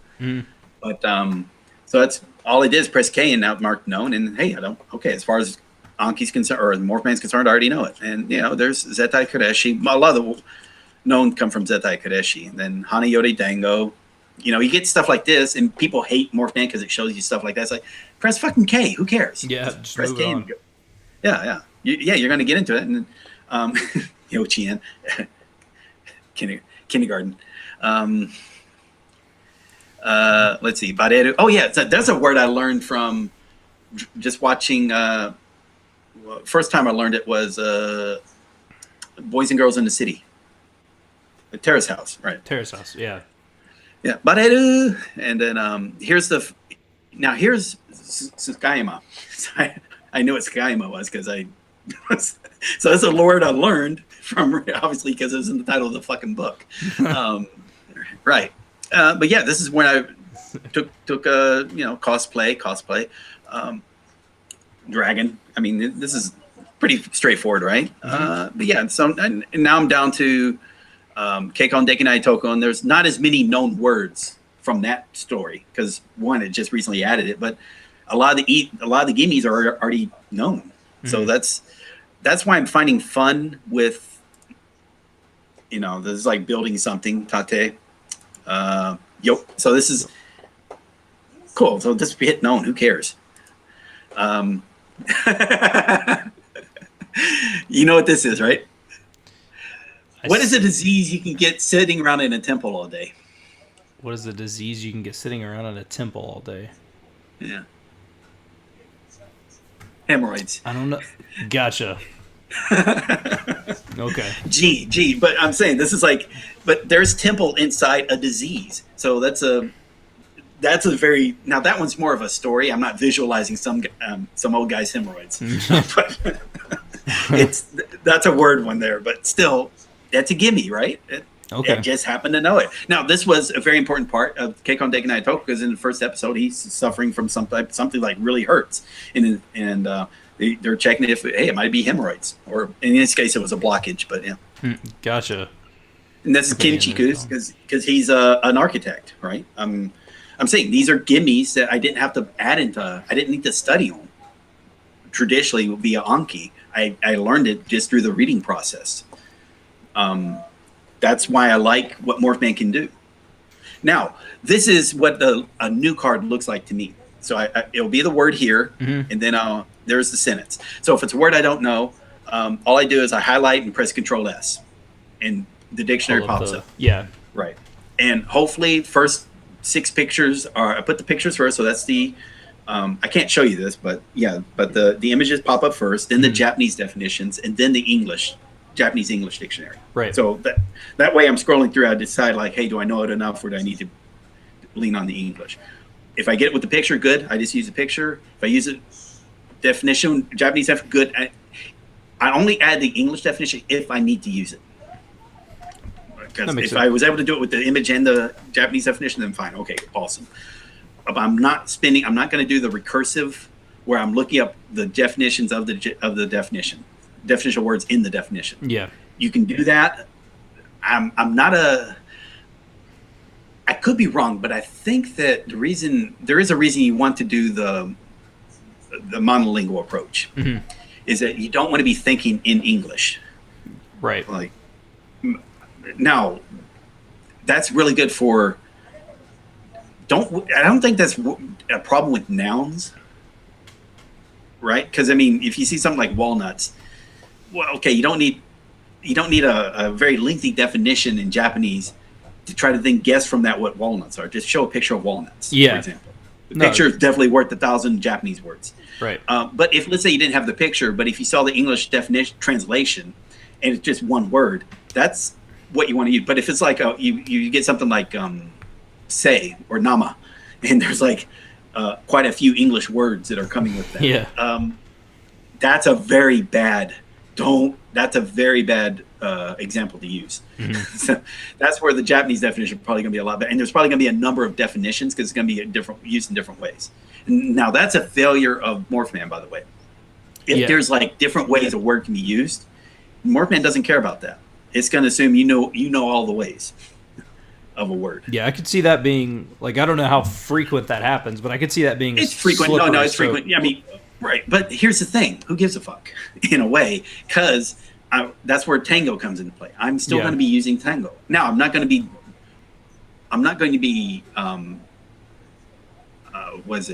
binging Tango decks anymore. Binge the first 1 or 2 books and like binge the first 2 sets of Kanji. get to that point where now you can use Japanese to learn Japanese. Yeah. Then now after that, just slowly go through. Like instead of, if you're doing 20 words a day, maybe just back it down to 5 words a day from Tango. Just slowly do Tango. Cool? Yeah. But that's why I use Tango for can I write this word in Japanese? That's one of the reasons I use it. And do I know what this word means when I hear it? You know, because in my Morphman deck, I don't use audio at all. There's no audio. I decided. Now some people do use it, but I realize usually the audio gives away the answer a lot of times. Like you remember the scene so well, it just pops it into your head. I could see that. Which is good and bad. I mean, but it's just something I was like, and then it's like I didn't want to fight it. I was always fighting the audio. Like I need to have the subtitles timed just right. So I was like wasting time timing subtitles. And it's like, and also when I was doing these Let's Read, I was doing the Let's Read because there was that website called Drama Note, which are transcripts, not subtitles, transcripts of the dramas. And it goes over 10 years. So from 2004 to 2014, they were adding transcripts. So Drama Note, SEESAA, and then Drama Note. And it's going to show you. Now there's one is the blog. Then there's the Say Sa is about to say, maybe I should just show you, but do you know about Drama Note? No, I've never used it or heard of it. Okay. Holy fuck, look it up. Now, you're limited to a set time period in Japanese television history of 2004 to 2014. But you've got about 200 shows. Right. So that's imagine like you got 200 books available for you. You're not going to read 200. You're just not going to be reading 200 light novels, right? No. But you're going to have. So now you can then look at the what's called the Japanese Television Academy Awards, and those are done quarterly, not annually. Okay. So you can say, hey, each season, what was the best show of the season, and then make those your first shows you check out. If you're going to figure out a show to watch, that's why Keikon Dekinai Toko. I mean, you look at it, it's like had best writer, best drama, best director, best writer, and I don't care about the actor categories, but yeah, it even had it for there. So Keikon Dekinai Toko is a really good show to catch. I think you'll love it if you haven't seen it before. Okay, yeah, I would like to. I've been looking for some some new stuff. But like Tiger and Dragon, Hanayori Dango. Among those were a few other dramas, so it didn't sweep the categories. So it's an okay drama. I liked it. I did a Let's Read on it, but it may not be your cup of tea. But if you see like, hey, it fills all the categories, that's a good show to check out. Yeah. So do a search for. I think it's on theaddicts.com, but it'll be. Let me just. Okay, I'm gonna bring up the camera again. Sorry. No, you're good. Okay. Hey guys, welcome back. It's just fine quality, and that's because I didn't really care that much about anime. There are some anime shows I like, but I wasn't I wasn't an aficionado or anything. That's where I'm at too. I'm not like a huge anime fan. But good thing about Katsumoto is that he listed some of his shows he liked. He really loved Ikebukuro Westgate Park. Check that fucking show out. And he loved Tiger and Dragons. So that it had the same actor, and the actor he's from a band called Tokyo, and he's holy god, he's a horrible singer, but I like his character. He always plays a tough yakuza like character, but Chimpura, was it Chimpura? I forgot. Word for a yakuza youth or something, but Tiger and Dragon. I think you'll really love that. I love that drama. It's a comedy, but the writer. This writer is really good because he wrote Ikebukuro Westgate Park. He wrote Kitsuraza Cat's Eye. He wrote Tiger and Dragon and Yusei no Kizuna. So he did all the TV dramas for that. And Yusei no Kizuna is a really good comedy, which sounds weird because it starts off with the 3 kids being orphaned because their parents were brutally murdered. Oh, right, but he does it in a way where it's engaging and sad. I was almost a little tearing up, like when the scenes were finally some of the scenes were coming. But really good dramas. And don't waste your time on crap. I mean, there's so much good Japanese stuff out there. why waste your time on crap? Yeah, no, and that's, And with what there's works for you. so Like if you like much. visual novels, hell yeah, go with visual novels. If you like novels, go with it. Now, for me, because of the whole reading to audiobooks. So there's Audible at Seattle.jp. You can get the audiobooks. There are some places you can get audiobooks. Yeah. Because back when you could get, as long as you had the account, you can get as many audiobooks you want. So they basically got like Right. 200s. You can, through searching the places, you can find out where they're at. And Yeah. but what I do I do purchase it because like I purchased the audiobook and I purchased the book. In fact, let me go and grab something real quick. Let me grab the books. Yeah, you're good. Sorry about that. No, you're good. Oh, you can't hear me. The old Amazon. Let me see how to listening comprehend starting reading confident. Listening so difficult. Dato.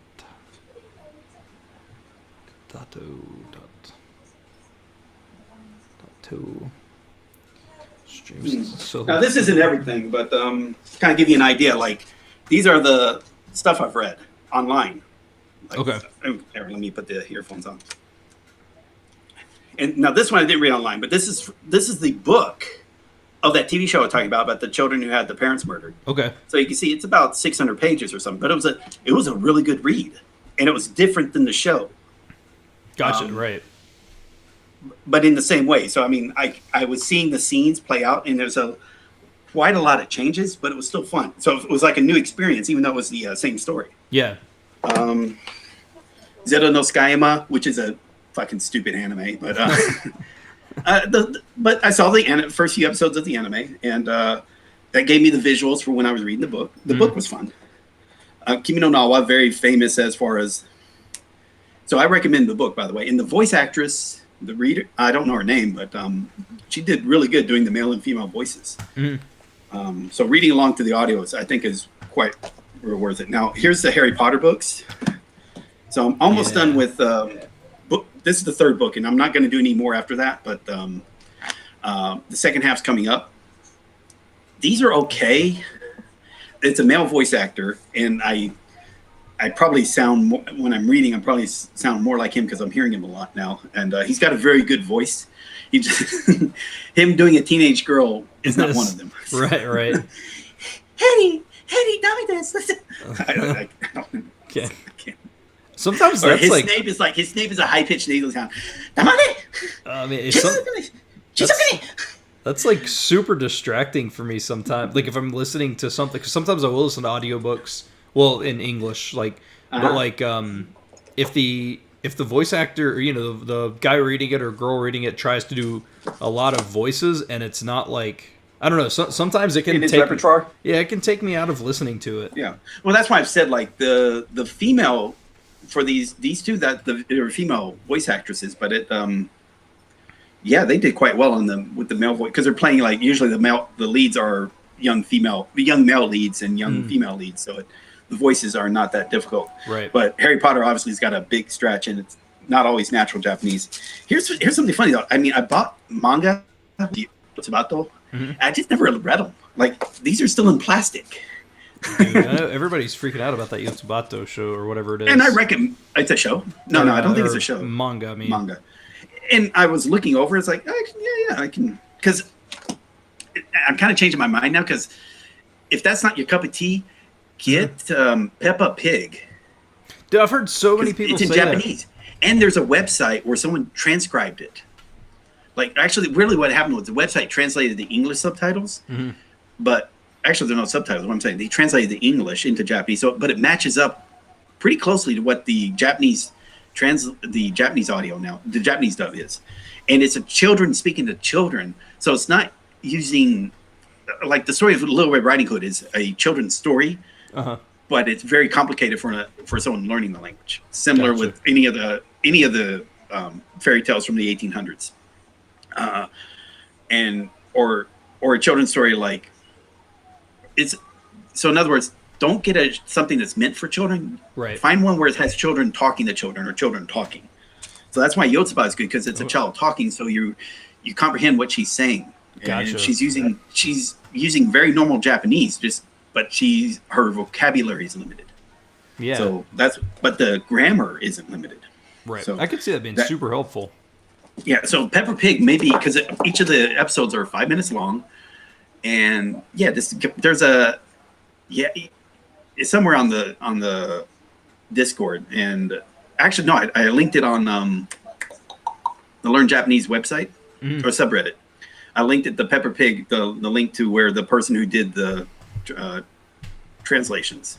Yeah, so just try that as your first reading. Like read a show and reading subtitles is reading. Yeah. That's half my let's read is there's a subtitle, like especially for the anime shows. I just rip the subtitles, put it into text format. I don't know if you saw my videos or whatnot, but yeah.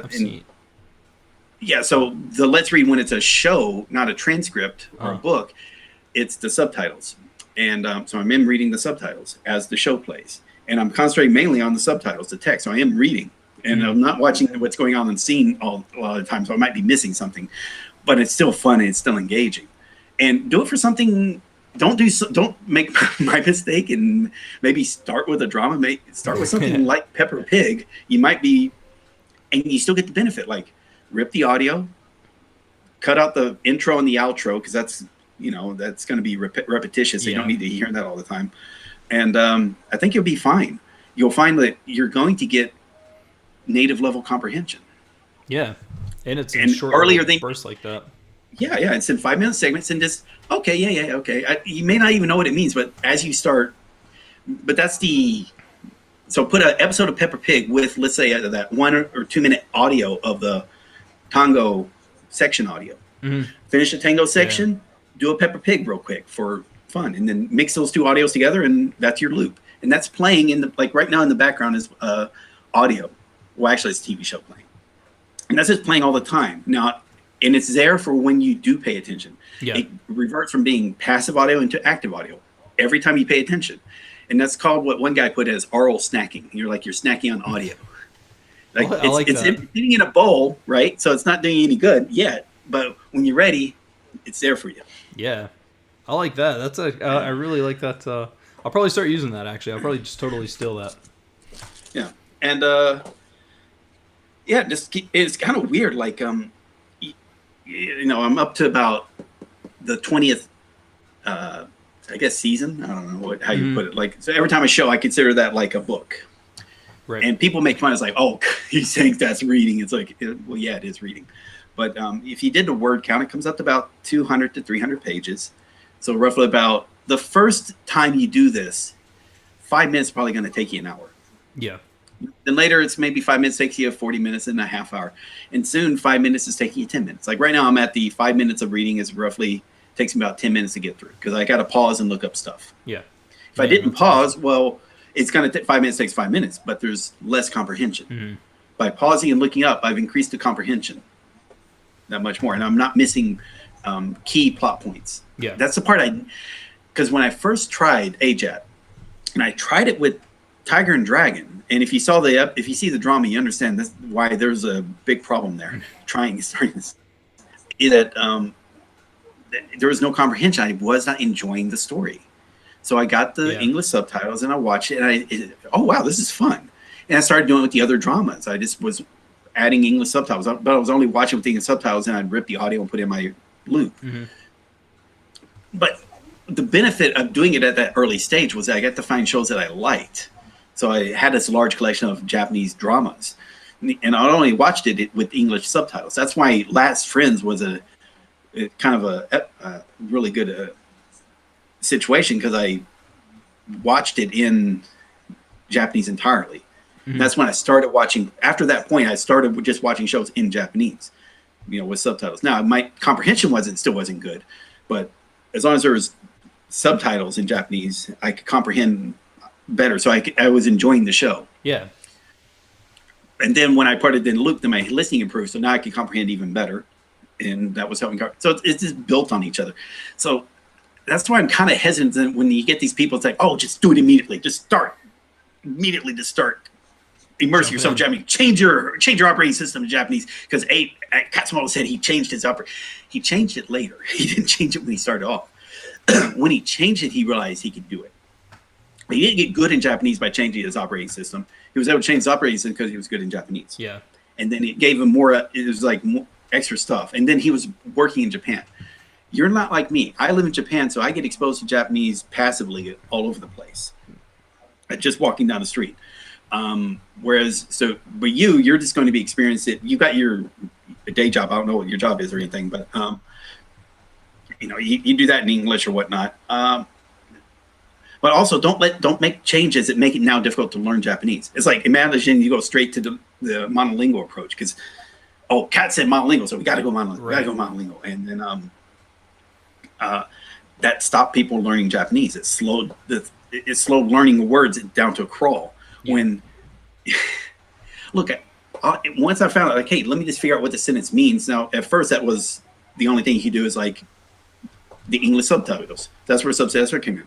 Now you got something a little better. You've got Google Translate, which is, but then you got the deep learning translation, DL or what? Deep L. That one's actually good. Copy the sentence, and you got a better feel of what this sentence should mean. Yeah. So it's much better. Now it's not 100%, but I like using it time to time because it's like I don't quite comprehend what they're trying to get across here. I see it's like, oh, okay. Now I don't just stop there and then look at the sentence again. Now I'm reapplying now I comprehend it at a deeper level. Cool. Yeah. It's all levels. It's not like, I got to do it from here. It's kind of like when you do kanji. It's like there's the primitive name. Like you learn a new primitive, and it's made up of two other primitives. It's fair. It's okay to go back. Let's say punishment. Mm-hmm. Okay, which is 2 hands, sword, and dirt. Mm-hmm. That's building. That's building. Mold. Yeah. Sorry. And punish though is like. But the reason why I was thinking punishment because it's molding. So you use your 2 hands with the sword to mold. The reason why I said punishment was that the 2 hands and the sword is like punishment. Yeah, I think of that as like till you punish the ground, you're molding it. But instead, it's easier if you just separate the two again as parts. It makes for an easier mnemonic visual, both visually, like you can visualize it. Yeah, and I think that's what worked. Is that I'm really good at kanji, and because of that, it made the reading easier, which means the comprehension, at least the reading, is better. Yeah, but I suck at the speaking and I haven't consumed. I wasn't doing the consuming, which is really what I was doing it when I was in Djibouti. I mean, I was one of the guys that didn't leave the base. So I was when I wasn't getting drunk, I was I couldn't drink in my room. So I would study in my room. Right. And when at the bar, I'd sit with the Japanese guys, and chill with them most of the time. So I'm learning Japanese to a good degree in Africa, as you will, But yeah, I will say though, when I got back, I did quit. And so for those of you, and it's not going to solve the situation. People are still going to make fun of me. It's like, okay, yeah, you were starting way back when and you still suck. And yeah, it's a fair cop. But I mean, when I was in the Marine Corps, stationed in Okinawa, I took a semester of Japanese Zen. Does that mean I started learning Japanese in 1996?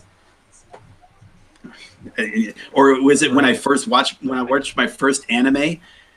I mean, does it count when I watched Robotron and English dub? Yeah. I was like, when do you count as starting seriously? And I get also though, I'm not going to do I'm not the type where they feel like they got to reset their clock. Like, oh, I'm starting MIA, so I'm only going to count when I start MIA. Okay, that's nice and all, but again, if you already had a basic knowledge, then you're kind of cheating on your description. You got to be fair to yourself and to other people if you're going to sell what. And I think what I try to tell people now is like, don't look at when a person starts. Look at how many hours they put into it since they started. That's the biggest thing. The person who put in 100 hours over a year is probably going to be as good as the person who put in 100 hours over 3 months. So that's all. Yeah. They put in this, it's the travel, like, it's not how fast you travel from New York to California. It's, it's still the same distance. Still the same distance. Now, the faster you do get burnout. There's the risk of burnout. Yep. But if you go too slow, remember, that's the thing. It really, there's this tug. Let's say, imagine you're going, but there's also this little negative force that's pulling you back. If you stop, you're you're actually going to end up going back. back to your where you originally. And that's one benefit Anki does. And again, same gentleman who said oral snacking, he said holding pattern. Like Anki can be a holding pattern for if you can't do the immersion, you can't do the learning, but it gives you the minimum amount to retain what you've already got, so you don't fall back. It's not 100% cure, but that's why be very careful about the whole people like to say, oh, let's just get rid of auto delete or auto suspend. I'm kind of hesitant on that because I have gone to points where I end up like I stopped. And if you delete all the stuff from Anki, well, you're not going to see it again. You know, if you're just doing Anki. Yeah. But at the same time, you know, you start doing like, because it gets down to like my Kanji reviews are down to like 2 or 3 a day. I did afford 10 days because I was doing that Kanji game with, you know, people out in town. Yeah. So I didn't only had like 4 reviews. So I said, okay, what's reviewed the next 10 days type early review, and had fun that way. But yeah, for the most part, they're really down there. But you know what? I'm only up to 1,500 Kanji.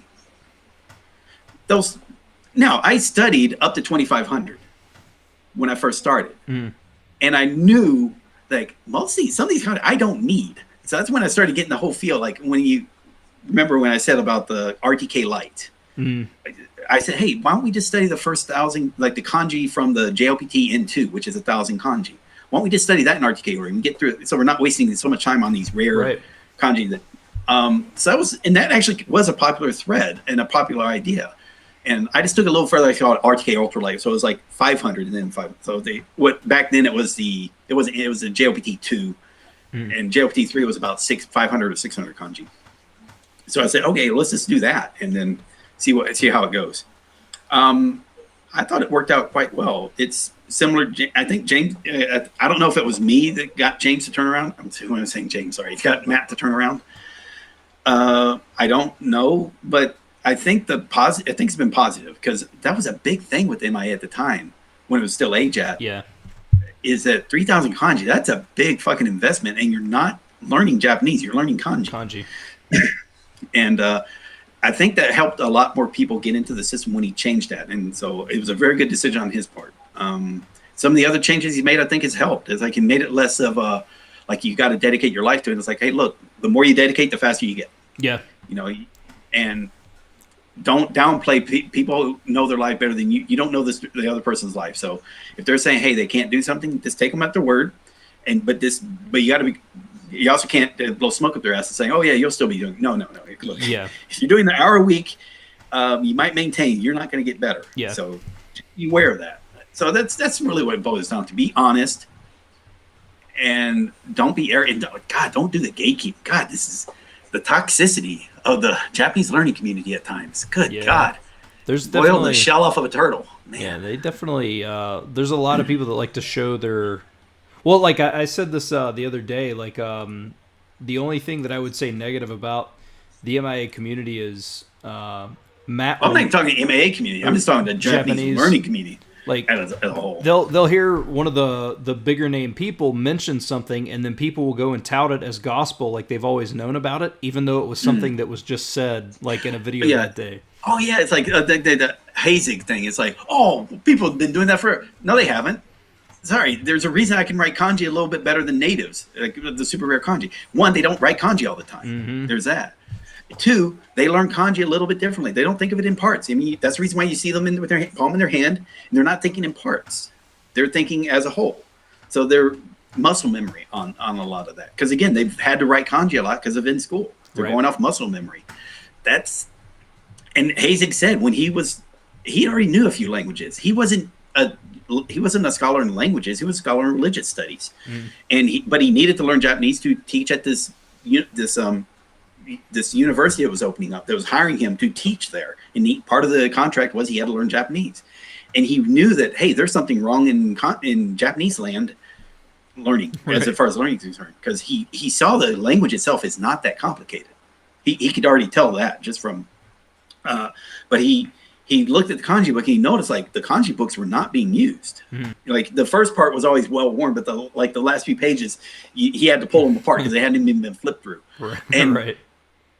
he was just lucked in. He found the right book that like was explaining about the parts of kanji, and then he put two and two together, and he was learning. He was doing the 100 kanji a day challenge. No, that's what. But he was doing it from scratch. Yeah, right. That's what created by now. Look, because it was his job. His fucking job was learning Japanese, so he was doing 8 to 12 hours a day learning kanji. He wasn't learning Japanese. He knew he wasn't learning Japanese.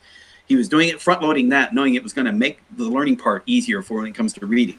And it had to be amazing because even native Japanese were like, they were thinking he had this perfect memory. He didn't have a perfect memory. He had a system that worked with the way human memory works, which was visualization. And now, and again, it was a parlor trick because he could write the kanji for dog. He couldn't tell you what dog meant, how to say dog in Japanese. Right.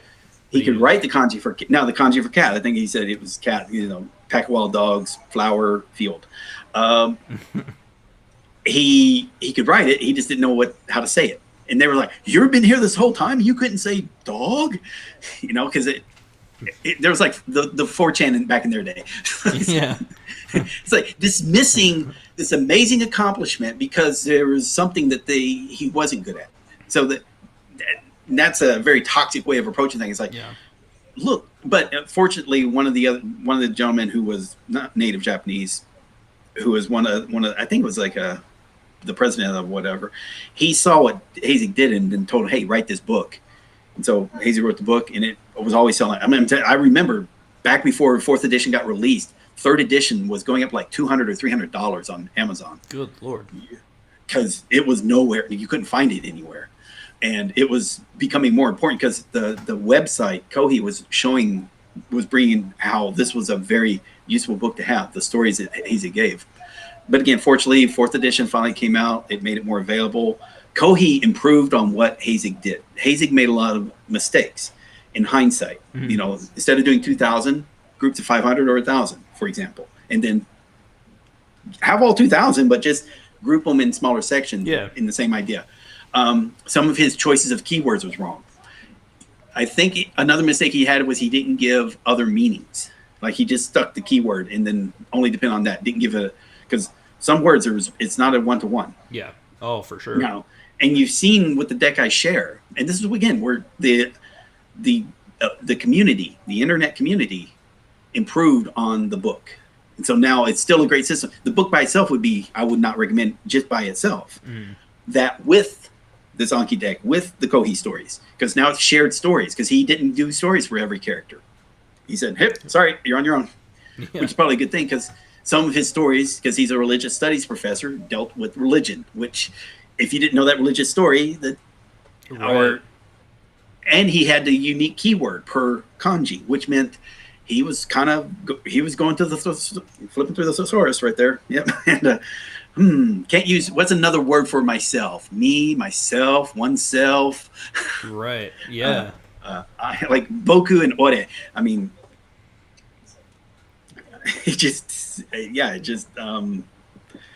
or he, himself. I think there were 2 versions of woman. Child. I think there was like, the worst was when he flipped town and village. Like Mura is village, but he calls it town, and Machi is town, but he calls it village. Interesting. And that has pissed me off so much if I've missed a word, because it's like, you motherfucker. But now I would never miss it, because here's the other meanings. I say, hey, it's think town. If I see Mura, if say village, I say think town, and there's also it says Machi. Well, that's obviously what we're looking for. So that saves all the problems, and that's what plus also when you get to learning Japanese words, that's awesome. Like here's a Japanese word and the kanji's blanked out. Like, here's what it says, and down there's the English meaning if you need that. But yeah, it's like, oh yeah, that's obviously it says kanji, and that's what you want. Yeah. Like and you learn it to a point because of parts. Like you're not going to. This happened when I got to Japan. I went through what's called orientation briefing, which is about a week or so long, and we got to the part about Japanese culture, and the lady gives her thing. Then after that, go up, people walking up and asking her questions, right? So I was asking her a question. One guy said, "Hey, can you write samurai for me?" And so she wrote down samurai, but she used the extra stroke, became matsu, waiting. So I said, oh, yeah, hey, you made a mistake there, right? And then the guy said, how are you going to correct a Japanese lady on her writing? It's like, Yeah. and then she said, no, he's right. And I had an arrogant response. It was a wrong response. It wasn't. It was like, yeah, I'd probably write kanji a little better than she does. That's super arrogant. Super. Because one, Japanese write kanji fine. It's just, I probably know how to write kanji that are rarely written. But well, that doesn't help. You know, here's this. Yeah, if you tell me something in English, I could write this thing. Well, yeah, that's not useful yet. Yeah. It will be. It will be. The same idea. Like, you got I think we said it, billions of Chinese know kanji. They're not relearning kanji when they're learning Japanese. They know the words. You know, and that's also another big reason why I added those words is like if you're going through and you're seeing like here's this word. And it's using 3 kanji you already know. Mm-hmm. You might, okay, let me just, I may know, you may not stress how to pronounce it. Yeah. But if you know, hey, these 3 characters together mean Wednesday. Yeah. Hey, right? I mean, you're not gonna, that's a gimme, right? Yeah. Later on, you'll learn about Sui, Yo, and Bi, and then, Ka Yobi, Gin Yobi. Okay, cool. Yobi is cool. All right, awesome. Nichi Yobi. So you got the same kanji is used in the same word, 2 different pronunciations, but you're cool with that.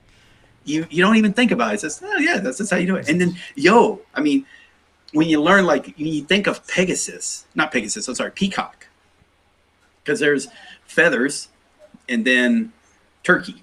So a turkey with big feathers, peacock.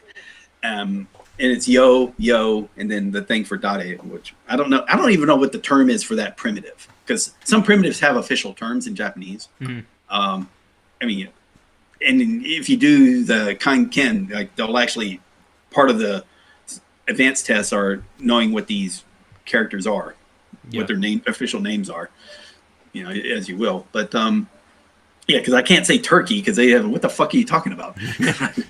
I mean, but I'm so used to that thing. It's almost like sumo, but with 4 strokes instead of 3. Have you gotten that part? You had to have gotten to that part. I'm trying to think. I'm pretty sure. Have you done dare? You probably wouldn't have done dare. I do know what you're talking about with the turkey. Day of the week. Have you done day of the week? Day of the week. Well, I know like Yobi and stuff, but I don't know if it's been.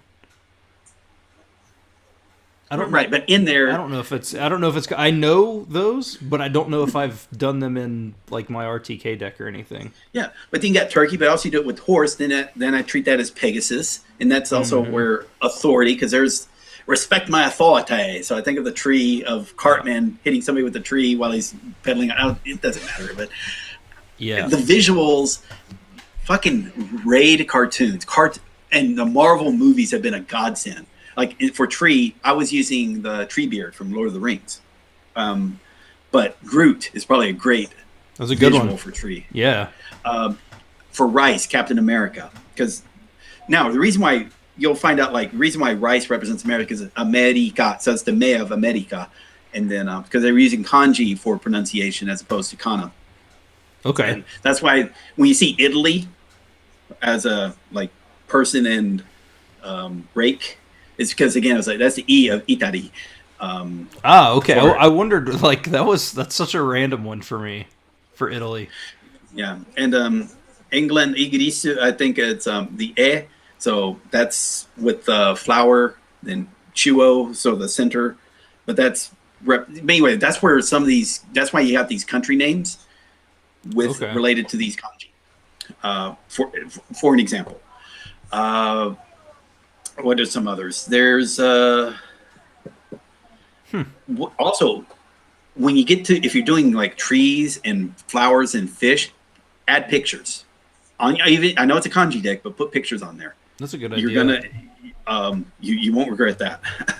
Now, usually you don't have to worry about that till late, because the way I've got it set up is hiragana, katakana, tango in 5, and then 500 kanji, tango in 4. Another 500 kanji, tango in 3. Another 500 kanji, tango in 2. Another 500 kanji, tango in 1. Then another 500 kanji till you get about 16,000 words. Then another 500 kanji till you get about 26,000 words. So so you're up to 3,000 kanji once you pass that 16,000 word mark.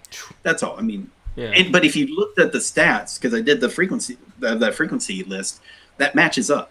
Like the first 500 kanji are used, and you got 1,000 words or 2,500 words. It's a little off, but yeah. But your 1,501st kanji is used around word 7,000.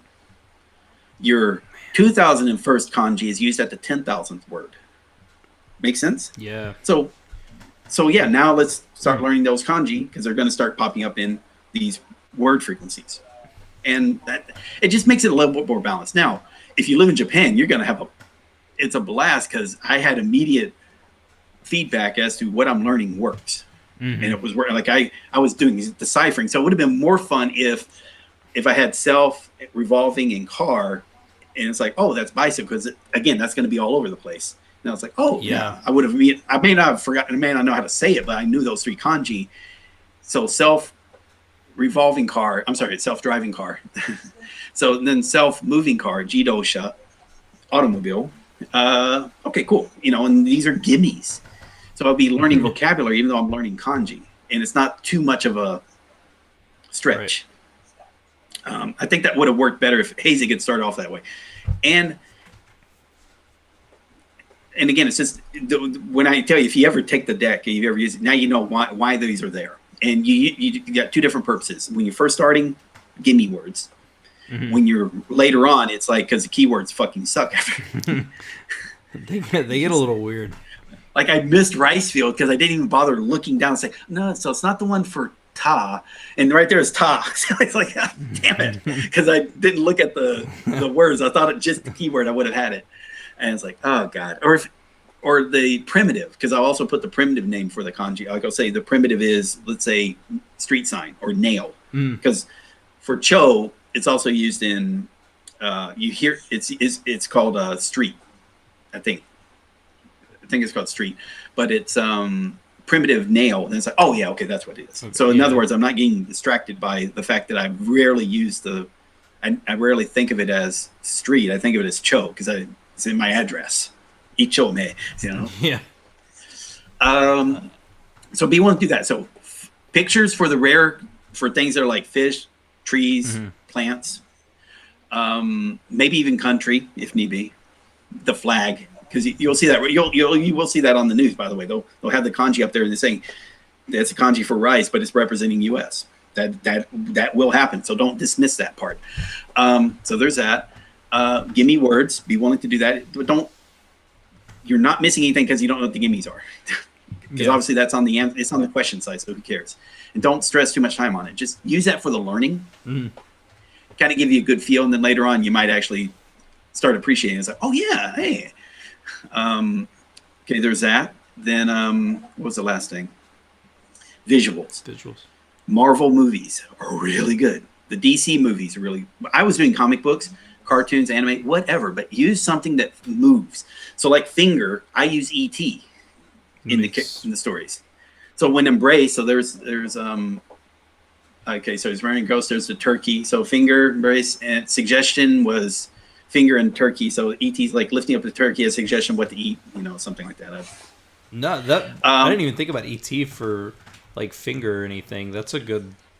I mean, it's up to you. I mean, hand. Some people use like the thing from Addams Family. Nice. Yeah, that's a good idea too. The woman, Wonder Woman for me. For boy, the mouth and legs, Bart Simpson. The baby child, I used Maggie Simpson. Actually, I used Homer for husband. So he's my visual. So like for exchange, it's like Homer exchanged himself with Krusty the Clown for a day. So, or approval, he needed approval of Marge wearing earrings. So I think of Homer wearing earrings or Pearl. SpongeBob SquarePants, because he was a saber spatula for rule. He rules the kitchen. And he's by the side of Spider-Man. Batman. So there's Batman in SpongeBob SquarePants with the spatula because he wants to be his new. I was thinking like Barnacle. What was the 2 superhero characters? Barnacle Boy and it doesn't matter, but you can It's basically the Batman and Robin equivalent in the SpongeBob SquarePants stories. What are some other good ones? Like thinking about that, which primitives would you add character names for? Like remember Thread? What's Threads? Thread is Spider-Man. Yeah. It took me a second because how about Thor? What do you think? Which primitive would you use with Thor? Thor. There's just some choice. You could probably use it with weather, so rain, because that appears in a lot of places. Yeah, I don't know. Well, you just use rain for rain. That works. Yeah, rain. Like honestly, and I think where I'm going to get into some trouble too is like rain is so unique to me, but I'm sure it's used in other situations. But I just know that and I see it and it's rain to me. But I know that I know that there's going to be kanji that's going to be similar to that. Now, what's rain you can sweep up with a broom? Snow. Yeah, that's a gimme. Yeah. And then what's rain that appears on the path in the morning? Dew. You know, so rain and dew. Stuff like that. So that works. That's fine. Sometimes it's like you can do it as a story. Sometimes what I do with the story, I put the keyword first. So that, you kind of like how when you sing a song, you got to sing the first verse to get down to that middle verse. So same thing, start with the keyword, and then hopefully that makes the rest of the story flow. Don't put you put the keyword at the end. You got to know the story to get to the keyword. So that's how the mind can work. That's again, visuals are good. What are some really just it was so obvious? It's like, oh my god, it's what do you do for the meh, the little Reaper thing? It looks like the meh character. They go X-Man, Wolverine. Okay, I don't even know. Okay, yeah. I think of Wolverine for that one. Let's see, missile just. Oh yeah, that's just that's and obviously be willing to use crotch for mata, but that's fine. In fact, it's kind of cool with matagaru, which is setting astride something. So it's a crotch going across, spreading across. That's gotcha. When you get to learning vocabulary, there's some tricks. The last thing I'll add, they're in book 2. There is one thing where he's doing with mnemonics for kunyomi. And so I created a chart. And maybe I should show you the chart. Okay, well, I'm not going to show it. This would take too much time. No, but all right. Let's see.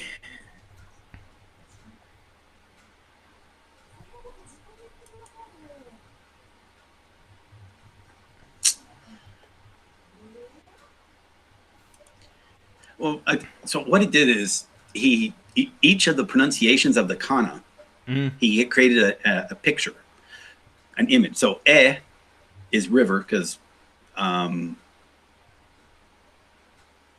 su is nest. Okay. Sa is, I think it's stab, sasu, so stab.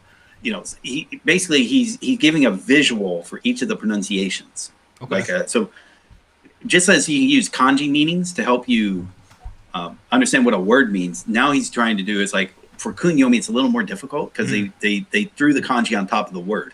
Right. So it doesn't help. So even if you see the kanji, you don't know how to pronounce something. Yeah. So the trick was, okay, hey, what if you have a visual and it's a consistent visual, like every time you see this picture, you think of that pronunciation, then all you got to do is string along these 3 pictures for the pronunciation of that kanji and that word. And let me just show you real quick. Hopefully it doesn't crash the... Yeah. Let's see. I want to open this up and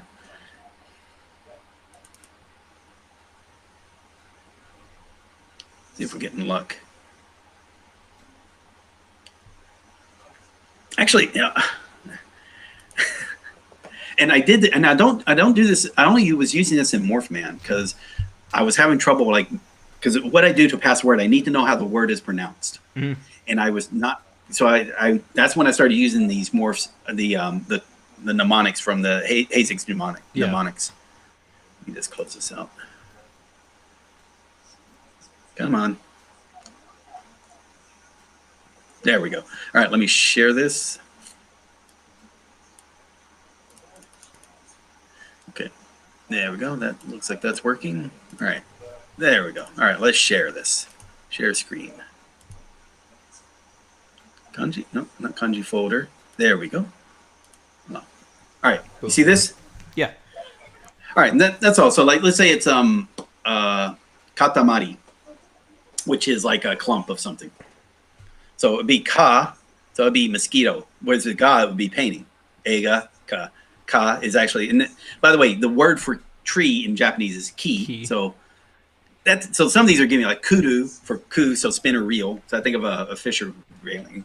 K is actually the word for, is how you pronounce hair in Japanese. Kami no ke, hair of the head. Mimi no ke, ear hair, because I've got that a lot. Ko is for child. So it's not like this isn't like it's not arbitrary. He is picking words that are hopefully related, that are visuals that you can also relate to the pronunciation. Make sense? Yeah. And there's probably a better chart than this, like for children, because like for Japanese children, they'll have a kind of hiragana katakana chart, for kids. So you might be able to find it there. But this, I did it this way because it had the voiced versions as well. Gotcha. So it may or may not have that on around they're not all there, but yeah. So arrow for ya, yu is hot water, chi is sin, or you're going to hear chi, but also is sin, but it's 1,000. So think of 1,000. Think of I'm in Japan, so I think of the 1,000 yen note. So that's for me. Yeah. So you get this. So you just take a word, and it's kunyomi. Don't worry about onyomi words because you pretty much don't start being gimmies because you start relating the sound to that kanji over time. Gotcha. Right. You don't have to force it, but it's going to happen slowly. If you, but with kunyomi, you don't get that. Unfortunately, you don't have that option. And don't do it for every word. Do it for the words that are like giving you a fucking pain. That are being a pain in the ass. Okay. Yeah. And I'm not sure if maybe diarrhea for Ri. There you go. But it is maybe for G. Notice they use path and not hemorrhoids, so that's good. So some of these make sense, some of them don't. Like na for vegetables, because I think of yasai, so I would have maybe picked ya, but he picked na, which is fine. Heru for dwindle. So yeah, that's how I did. So this is the chart, and I just share that with people sometimes. Okay, yeah. And that's the only real. So the two things that Book 2 give you is signal primitives. Like, hey, here's the part of the kanji that kind of tell you the onyomi. Mm-hmm. So that's useful. And like chu for middle, like it's most kanjis use that chu or pronounced chu. For metal, keen for silver, gin. And that, but you're going to find it kind of repeats itself among variants of kanjis using that primitive. So he calls it a signal primitive. Okay. Yeah, and you'll start figuring it out, and it's like it just makes it a little easier. Yeah. And once you know that, then it's easier also to understand the exceptions. You can memorize the exceptions as well. And this kunyomi chart, and I it's not perfect, but I found it helped me.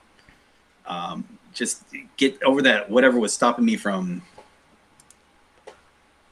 Whatever was stopping me from learning that pronunciation. Then later on, I don't need it. All right. Yeah. And yeah. So I'm sorry, man. This has been sorry for so long. I told you I talk a lot. But, no, it's cool. I mean, it's there's so much information, like, and especially for somebody with as much experience, it's. Yeah, that could be an insult because. No, I meant that it totally. No, but yeah, I know what you mean. I just mean I had the experience because I fucked it up. I did a lot of fuck ups. So I try to say, okay, if I start forgetting this, how I would do it. And the reason why I did that is because I know, hey, I want people to start and get where I was faster. Like there's already, like people already started like 2 years ago. They're way beyond where I'm at now. Because again, they're doing it like they're doing it seriously, and they're doing it daily, and they're doing it multiple hours a day, as opposed to me, which is being half-ass and skipping days at times. Yeah. So. Like I don't know what your level in comparison to them, but I know that like Japanese Gary Ben or whatever his name is, like that did it for I don't like know him. 8 or 9 hours a day. He posts on Twitter all the time, Oh wow! but Okay. like he did it for 8 or 9 hours a day. And he, judging by his videos, I mean, again, I don't speak Japanese, so, I couldn't really tell you, but he appears to be incredibly good. Good. But Yeah, like the Chris Drum I was talking about. Hey, he started. He didn't use any of my advice. Obviously, he was using Matt's advice, and he stopped using Anki except for Kanji. But again, he got obviously very good. Mhm. But he was being serious. He was like reading multiple visual novels. Yeah. He's maybe a visual novel a day for all I know. I mean, because actually can't do a visual novel a day because there's like sometimes 20 or 30 hours of audio. Yeah. So right. But he does a lot of them though, man. He's but I don't advanced feel bad quickly. about that.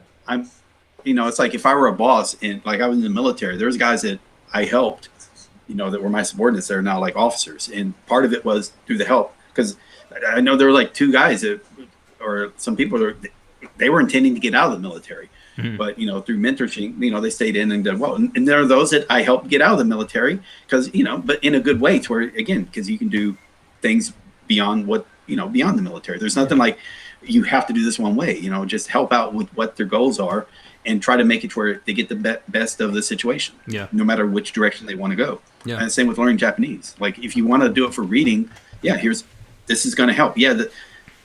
And the listening's going to help. You don't have to stress it, but you still got to read every day, and I think you'd be fine if that's what you want. If you just want to watch shows, you do the reading because it's going to help you with the listening. Yeah. It's a means to an end. So don't careful about thinking what shortcuts can help, but it could work. And and like I said, you've got experience as well. You've seen what works and what doesn't work at times, and like good advice is good advice. It's easier if you have good advice from someone who's put it into play.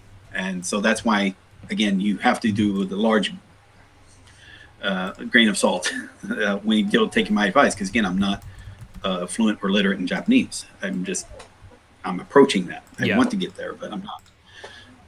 But I'm also in the military, I was an instructor. I mean, for 3 years, I was a professional. I was an instructor teaching people electronics. I'm an electronics technician. I did volunteer. I was teaching how to write Japanese hiragana, katakana, and kanji to people who are just new to Japan. So I got a few hours doing that. That's why I created the videos because did the lessons like multiple times, and that's a good idea. Like, hey, make a video instead. You reach a lot more people.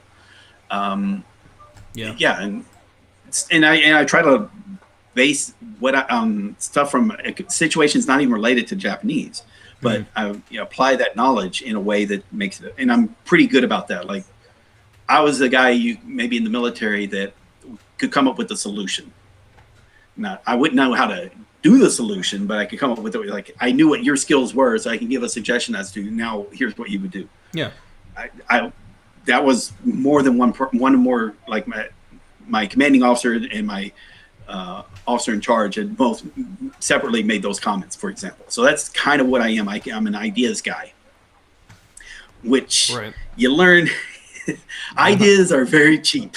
I mean, it takes putting those ideas into play. That's where I'd say like a lot of my stuff, and that's why I'm kind of known, is that I've offered ideas and the ideas were effective. I didn't have the skill or ability to put those ideas into a play. Hence the reason why I said about let's do a frequency list, but include the number of sources. Yeah. And then I showed the results to a person. He said he saw the first result without the sourcing, without the tethered, and he said, "Oh man, you got these words that shouldn't even be there." I know the reason why he even said like the reason why this word is high is because of this particular series of books. It wasn't Harry Potter, or some other series, because it was the name of the characters. That okay, that makes sense. So hence the idea was sourcing. So I listened to the fault, to the problem, and then, and this is the part that makes me annoyed of people who just come up with complaints and never come up with the solutions. It's like I'm the guy who comes up with the solution now, but again, it still has to be done. It has to be done.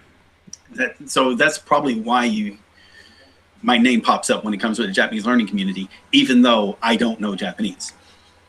Right. So you some ideas are good. What's up? I was gonna say you appear to be at least good. I mean, like you can comprehend stuff, and you're way more advanced than a lot of people. And right, but that's making sure it's like doesn't matter where you're at. I mean, I'm looking at where I want to be, so that's why I say I when I followed Matt, it's like I wasn't looking at who I was better than. I'm looking at who's better than me, so I can like what are they doing right. Yeah, and some of it was like Matt was doing stuff that I already knew what to do. I just wasn't doing it. And by seeing someone who has done it and like, and they say, oh yeah, I got, yeah, your stuff you posted about Subset SRS way back when I used that when I was first starting out thinking about that. And it's like, this guy's like fucking super literate, like native level. And it's like, that's embarrassing to me. I'm not pulling him down or anything. It's just like that. It inspired me to want to be better. Yeah. For example, like when I do exercise, I don't look who I'm stronger than. I look who's stronger than me. And I try to put it into perspective because I'm a strong guy, but I was naturally strong, like been strong since I was a kid, but I need to get stronger, but I'm also need to be flexible. So you're right.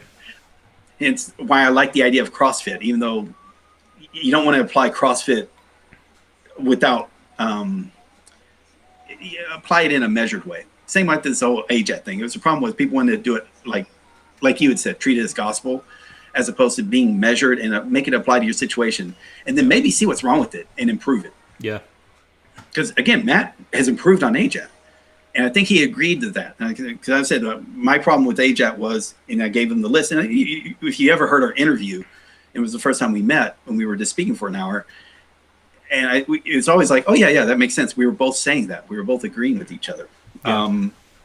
So that's kind of probably why, again, he has me as the as a mod. It's not about my ability in Japanese. It's my ability to maybe explain complicated subjects in a simple manner and also find solution to problems people come up with. Yeah.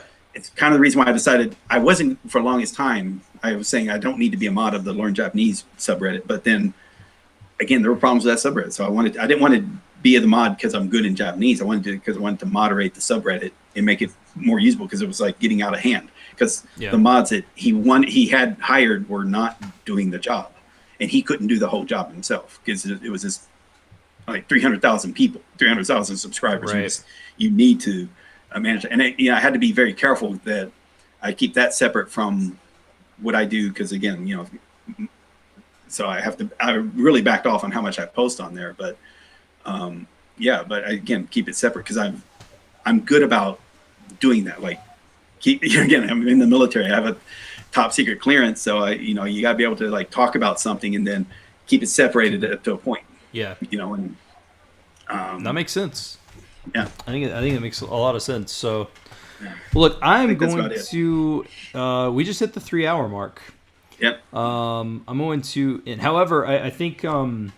Maybe you should post it in 2 parts. Well, it's live, man. It's just no. But when you do it on YouTube, you can duplicate it, and then cut 1 and 2, and so that way it's people maybe like parts 1, 2, and 3, and so it's 1 hour long. That's one idea. If you want to you get the most views on that first one, and then it might carry over, so that might give you an idea. Just a suggestion. I don't like doing that because I'm a lazy fuck. So I put it on YouTube and that's it. I don't even fucking touch it unless like I accidentally posted porn or something. Then it's I have to go and delete that part out. Yeah. Yeah. And I was showing Discord and some guy there's the rectum being spread open. Man. Okay, let's yeah, that would be no good. I'd have to. Mm-hmm. It'd be all kinds of strikes. So, but I maybe have you come back on and go over some questions from the audience, from the people watching or whatever. So yeah, and that's what I do with the Discord. On the Patreon was. Most people just need like, hey, we just talk for an hour and get you walked through. Here's how to set up Anki. Here's the really beginner stuff.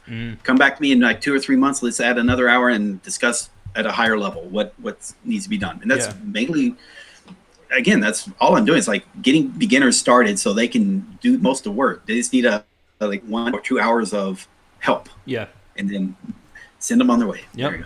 No, absolutely. So. Well, look, I appreciate you jumping on, whatever. I appreciate I appreciate you doing the. Sorry, we didn't answer many questions. I'm sure there were a shitload of questions, and we were completely ignoring them. Sorry, guys. Sometime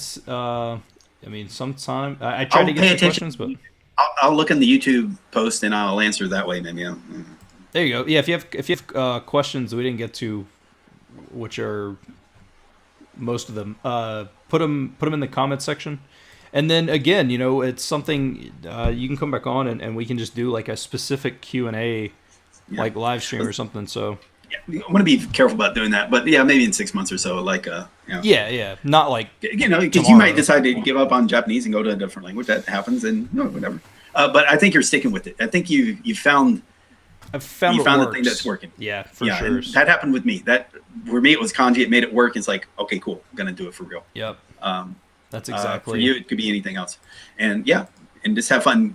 Yeah, Pepper Pig, sure. Pepper Pig, yeah. Why not? Why not? Yeah. We're gonna get to that. So, well, guys, everybody, I appreciate you all for watching. Thank you, because I mean, you guys have been strong, even with the little weird cutout. Everybody was still here. So, how many viewers do you got?